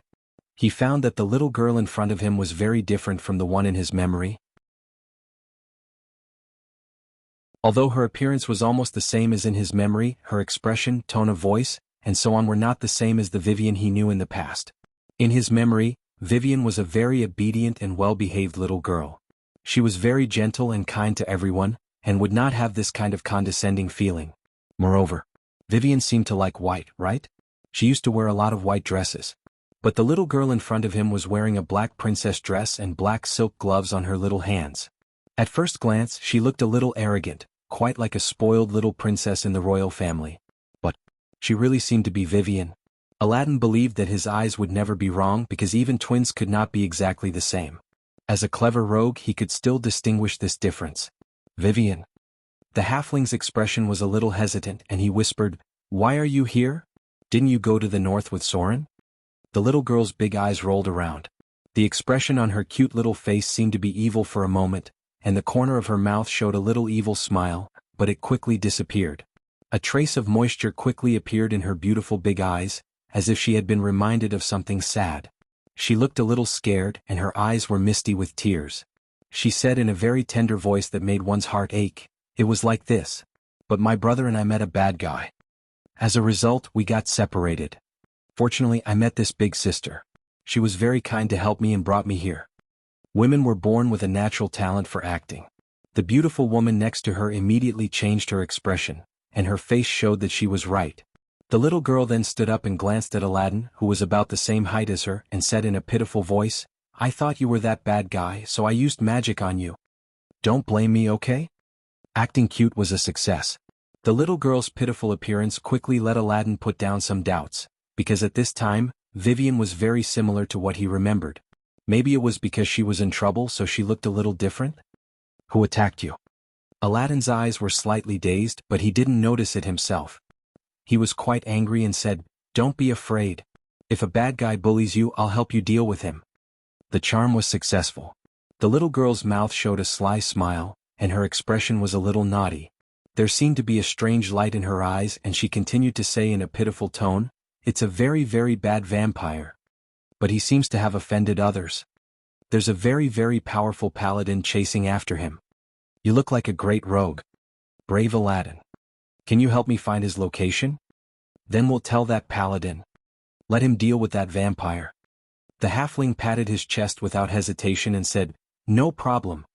In the vast wilderness. Soren's figure came from afar. It had been some time since he left the shipwrecked port. He now planned to go to the City of Wealth, which was the most prosperous and well-informed place along the coast. If a son of fear appeared, he should be able to get some information. Moreover, one of the sons of fear seemed to have appeared there. Soren felt that the other party would not leave so soon. After collecting the materials for the bloodline purification ceremony, Soren immediately took the time to complete the ceremony. The requirements for non-legendary advancement were not high. In the future, the legendary bloodline ceremony would require the help of high-grade spellcasters. Soren had an additional ability, Sturdy. Sturdy, gifted ability. You are far stronger than others. This is a powerful bloodline ability that can be obtained through the blessings of the gods. With this talent ability, You will gain an additional 1 HP for each profession level, and an additional 2 points of sturdy immunity. When receiving some judgment of death, you may also enter a state of near death instead of dying directly. Epic Sturdy Prerequisite.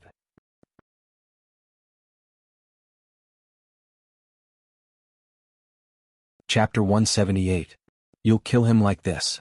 An anxious voice suddenly sounded in the little girl's mind, but her expression was as if nothing had happened. She curled her lips and said, "How can that be? He looks quite powerful too.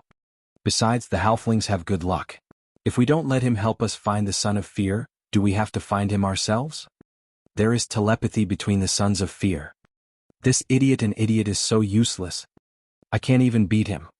Now we can only wait until we find him, and then find a way to make him and the others suffer so that we have a chance to kill him." The voice in her head seemed a little angry and said discontentedly, "Let me out. How can Aladdin deal with that vampire? He can't even block one of your spells. If he is found, he will be killed by the Son of Fear." The little girl played with her hair in boredom, walked to the window and said with a smile, "I won't let you out. Who told you to use up all your energy, you idiot? If you want to come out, wait until my energy is used up. If he's killed, then he's killed. Anyway, except for my brother, the others die. It doesn't have much to do with me, right? You useless idiot. You think we won't take the initiative to attack? Will my brother just sit back and do nothing? Brother already knows that we are the Sons of Fear. He will definitely find a way to kill the other Sons of Fear. If we don't take the initiative, the gap between our strength and theirs will get bigger and bigger. At that time, it will be my brother and us who will be in danger. Do you want to be a burden and hide behind your brother all the time? My brother is already fighting very hard. But he's just a mortal. We have to rely on ourselves for this matter. Otherwise, do you think I don't want to be with my brother?" The little girl's mouth showed a cold smile. She looked at the street outside the window and said slowly, "This is a fight to the death. If we don't kill them, they will kill us. My brother will definitely find a way to help us. At that time, he will be in danger. If we die, my brother will definitely avenge us. At that time, my brother will be in even more danger. Put away your lamentable weakness and goodness. Vivian, we can't lose this battle." The voice in his head went silent, and the will that had been trying to seize control of his body also went silent. However, there was still a faint thought, and it said in a somewhat sulky voice, "Big brother is my big brother, not your big brother. You're not allowed to call him brother." The corners of the little girl's mouth revealed a playful smile. She lifted her small white hands to untie her headband and then tied her hair into a pair of beautiful ponytails. She blinked her eyes and said with a mischievous smile, "What's yours is mine and what's mine is still mine." Lillian won completely. As the saying goes, virtue is 1 foot tall, while the devil is 10 feet tall. The smell of the sea breeze blew in his face. Soren's figure walked out from the mountains in the distance. There was a mountain range near the City of Wealth. It was very similar to the result of Gloria's prophecy. The only thing that still confused him was what the key to finding Vivian's key card, Snake, represented. Until now he still had no clue. At most, he encountered a few venomous snakes along the way, but this obviously had nothing to do with the meaning of the card. Now he could only hope that there were clues in the City of Wealth. Otherwise he could only go to the Soros Islands to have a look. Vivian shouldn't have run to the outer islands, right? After completing the bloodline purification ceremony, Soren's strength had improved a lot, especially in terms of vitality. He felt that he was now full of inexhaustible strength, and slight injuries seemed to be ignored. Now his HP had become Rogue Profession HP 6 plus 21 to 10, *0. 5, *7 plus, Shadow Dancer Profession HP 8 plus, 21 to 10, *0. 5, *2 plus, Wizard Profession HP 4 plus, 21 to 10, *0. 5, *6 plus 21 Constitution plus 15 Sturdy Ability, equals 200 HP. Soren gained a total of about 50 HP. It was equivalent to his vitality increase of more than 3 profession levels. At this stage, his HP was equivalent to a vampire with a creature level of 14, or a purebred warrior with a profession level of 12. It might not be as good as a barbarian because a barbarian had many additional abilities, and they were born with the ability to comprehend the sturdy ability. This was only the 3rd grade bloodline purification ceremony. There was still the legendary bloodline purification ceremony. If he could master Epic Sturdy, The profession could increase his HP by an additional 30 points at each stage. The maximum increase was 10 times. In total, he could increase his HP to 300 points. At that time, the vitality of a legendary melee profession was not far from that of a giant dragon. Soren still had a chance to get epic sturdy, because one of the prerequisites of this legendary ability was that it required 25 points of constitution. Soren was not far from this attribute requirement. The attribute points gained from the profession level were definitely not enough because he mainly improved his agility. In this aspect, he could start from divinity. Minor divinity could increase all attributes by 1. Soren was not completely without the possibility of mastering epic sturdy. As he was getting closer to the City of Wealth, Soren could not help but quicken his pace. The vision in the distance gradually widened. He could see the vast beach and the sea. There were more reefs near the south coast. The possibility of ships hitting the reefs was very high. Therefore, most of the cities were built in relatively safe waters. The City of Wealth was near the port in the bay ahead. It was a route to the Soros Islands. Vaguely, he could still see a very small shadow of a ship. However, the first thing he saw was not the sails. Although many of the environments were similar to the previous world in Soren's memory, this world was flat. This was not a planet. It was more like a flat world frame. There were only ups and downs in the terrain. This kind of parallel continental shelf was quite common. Whether it was the bottomless abyss or the Bator Inferno, they were all layers of continental shelf structure. Another kind of power of law maintained the operation of the world, and at the same time connected to other planes of space. The upper and lower planes were like layers of pyramids. When the bottom of the two pyramids were put together, it would be the material plane with the largest space. There were many things that Soren was not very clear about. What was the structure of the entire multidimensional universe? He only saw a little bit when traveling in the astral world. The astral world could connect most of the planes of space. When traveling in it, it was possible to see a half-plane flying at high speed. It felt a bit like a person standing in the universe traveling, but what he saw was not a planet, but a suspended, motionless, moving plane of space. It was like a planet wrapped in eggshell-like power of law. Above the astral world was the kingdom of the gods. The four sides were the elemental planes and below was the abyss. When traveling in the astral world, it was possible to encounter the dead kingdom. Rogues were not very suitable for cross-plane travel. In addition to the shadow plane, Soren did not even go to the spiritual world. In this regard, spellcasters had a natural advantage. A day passed quickly. Soren could already see the port in front of him. There were many large ships parked outside. The center of the southern maritime trade was the City of Wealth. It was also a transit station for cross-sea continental trade. Soren even saw the ships of the Soros Islands, as well as female warriors living in the tropical rainforest. These women bargained like merchants, occasionally showing off their beauty, breasts, and muscles. When you saw a strong but wild woman showing off her muscles that were more developed than yours, you would suddenly feel uncomfortable. The port was outside the City of Wealth. It was a very prosperous large city. You could see the magnificent temple from afar. It was the giant temple of the goddess of wealth. It was said that there was a mountain-like kindler stored in it. Anyway, no one had entered it so far. During the turbulent times, a legendary team tried to break through here. Unfortunately, they were all wiped out in the blink of an eye. The other gods did not seem to have the idea of robbing money from here. So no one could judge the level of the guards, but it was definitely one of the most dangerous places in the world. The symbol of the City of Wealth was the statue of the goddess in front of the temple. Looking at it from afar, one could see that it was glittering in gold. It could instantly blind one's Krypton gold dog eyes. That statue of the goddess weighed about 50 tons. It was not coated with a layer of gold foil, but a statue made of pure gold. That's right. It was pure gold, a 50-ton pure gold statue. Soren used to feel uncomfortable every time he saw it. Even if he had seen it many times, he still felt itchy in his hands and heart when he saw it. This golden statue could not be touched casually. It was covered with divine power, but there was a blessing ceremony to touch it. Unfortunately, it had to pay a high price. This thing was simply irresistible to thieves. Back in the day, so many people had died because of it. What was a tycoon? This was a tycoon. Among the gods, there was no one more generous than the goddess of wealth. This woman was so rich that it made people collapse. How many people fell under her skirt, crying and shouting to hold her thigh and serve her? Wasn't it because she was so rich that it made people's hair stand on end? If Soren had to choose a god to believe in, then the goddess of wealth would definitely be in the top 3. Among her high-grade believers, there might be a special legendary spell that could be mastered.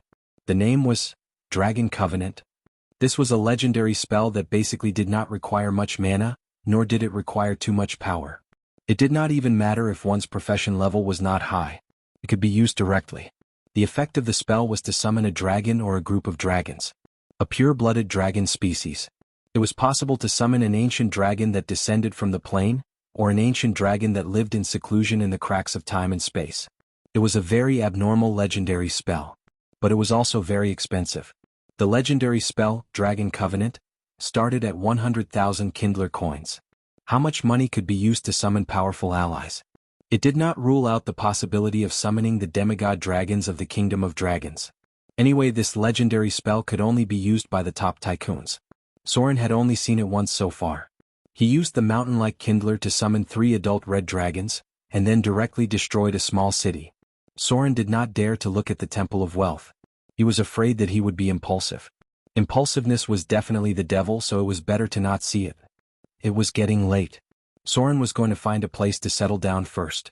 There were many people in strange clothes nearby, and many of them had strange faces. These were the people who lived in the outer islands. Some of them directly painted their faces with large amounts of oil paint.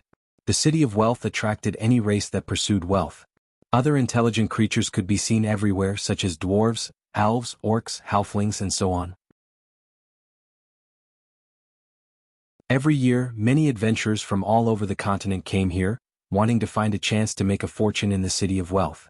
This was the territory of the tycoons. Just walking on the street, you could see merchants wearing thick gold chains, or at least 8 out of 10 fingers wearing gold rings. Behind them were strong guards who also wore a gold chain. The aura of the tycoons in the City of Wealth was still so strong.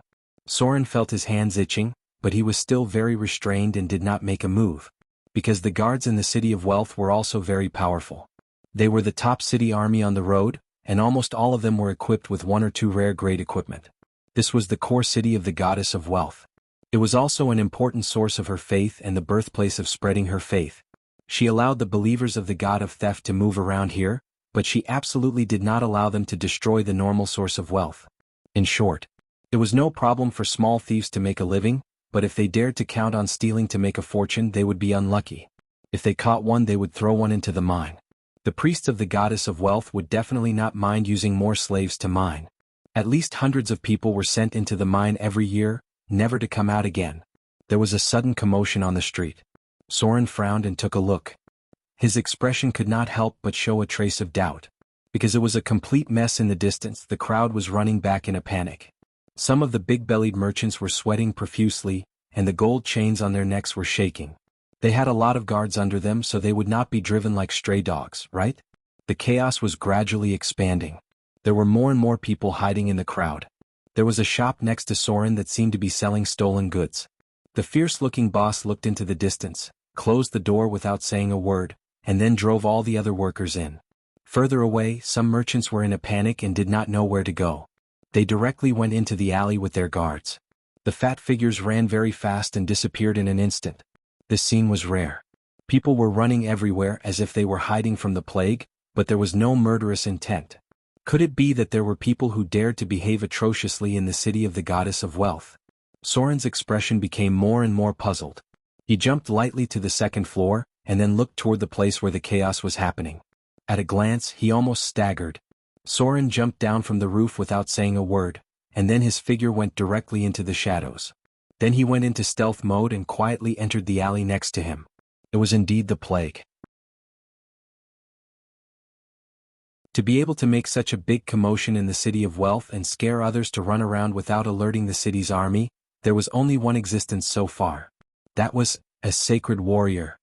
And it was a very powerful sacred warrior, so much so that others turned around and ran without saying a word. In the distance, a team of silver knights riding on horses could be seen. They were all wearing silver-white knight armor with a knight sword at their waist. They did not wear a helmet, but their whole body was wrapped tightly in armor. Even their arms were covered in silver-white fish-scale armor. These silver knights looked majestic and full of a sacred aura. With a kind smile on their faces, it was easy for people to have a good impression of them at first glance. They were a group of very charming existences. If such silver knights were to walk in other places, They would definitely be welcomed by the civilians and make countless noble girls' hearts beat faster. But unfortunately, this was the city of wealth. In fact, the effect of their appearance was that wherever they went, a large group of people ran away in panic. Why was it like this? You see, even Soren ran away, and you know what this group of guys meant. Who the F***ck released the paladin? At this moment, countless people in the city of wealth were stomping their feet and cursing, especially those who were involved in the dark side of their business. It was as if they had two heads. There were not many businessmen with a clean background. There was a saying, all businessmen are evil.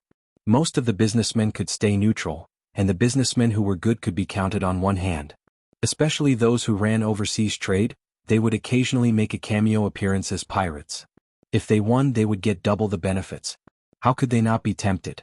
It could be said that in the entire city of wealth, at least 1/3 of the people leaned towards the evil camp. It was just that the degree of evil deviation was not very high. As for those businessmen who were neutral, their hands were more or less stained with blood and human lives. Basically, it was impossible for them to be clean. They would not detect their own camp inclination, so they could not be sure whether they were leaning towards evil or not. Regardless of whether they were leaning towards evil or not, it was certain that their hands were not clean. If the sacred warrior saw that they were not pleasing to the eye and wanted to kill them, then it would be really bad luck. It was actually not early anymore. It was supposed to be the time for prostitutes to stand on the street to solicit customers, but now the whole city of wealth was quiet. Fights could not be seen, prostitutes were also gone. All the underground casinos were closed. As long as their bodies were not clean and had been stained with blood from murder cases, they were all hiding. The local gangs and organizations were hiding one by one. At least half of the shops on the originally bustling street were closed, and the remaining half of the bosses were basically nowhere to be seen. This was the power of the sacred warrior. Because they were really kind. They could not tolerate evil in their eyes. They were the guardians of justice. Was a pity? Half of the world was evil. Everyone was swinging between good and evil. Even those in the neutral camp only had a small difference in their inclination.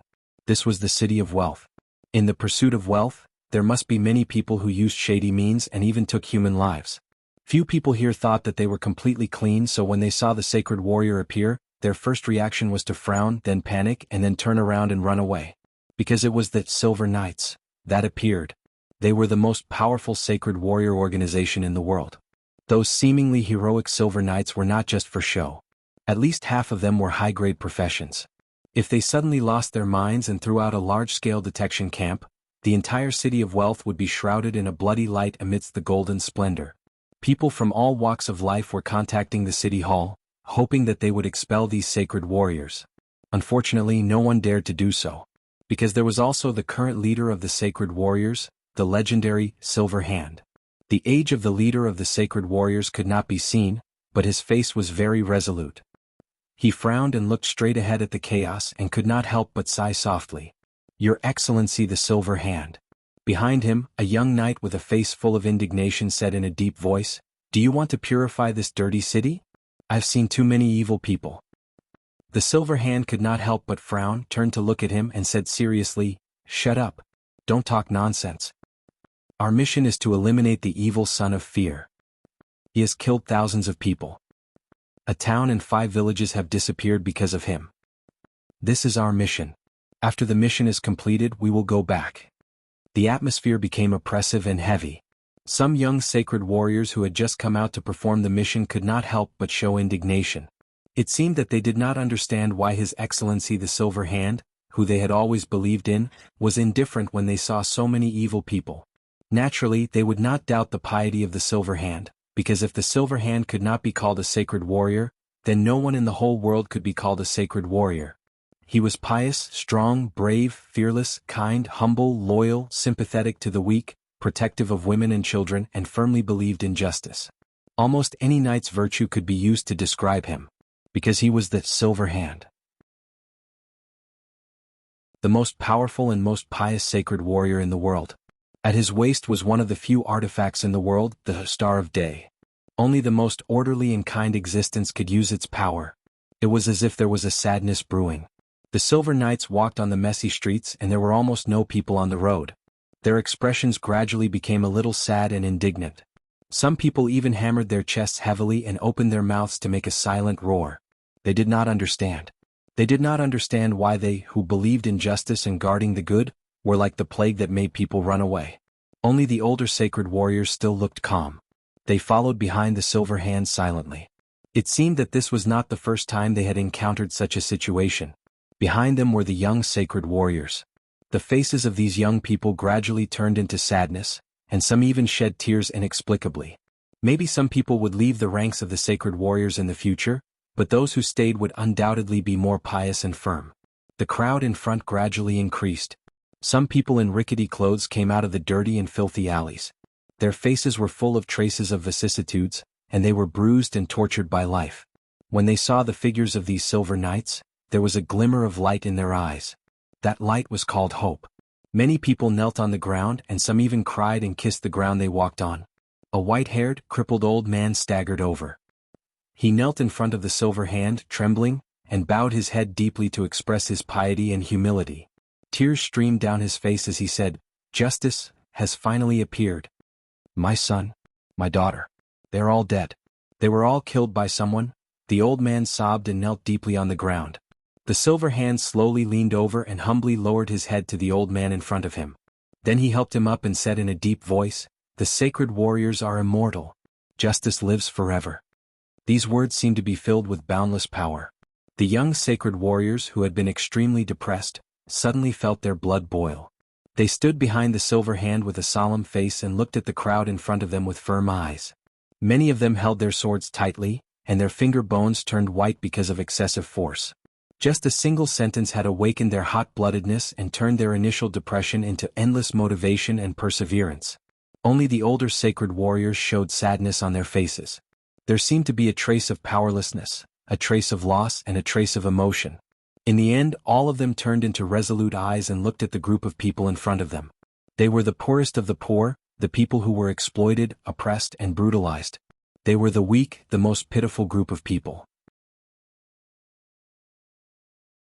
They were not evildoers, they were victims. P.S. There was not enough time. I don't know if it was written well, but Fu Tu did his best. You're tuning in to the Han Li's Wuxia Chronicles YouTube channel. We're so grateful for your support, and don't forget to subscribe to join us on this incredible journey through captivating stories. Your generosity through donations truly makes a world of difference, as it's the primary source of revenue that allows me to expand and enhance this channel for you. Thank you from the bottom of my heart for being a part of this adventure.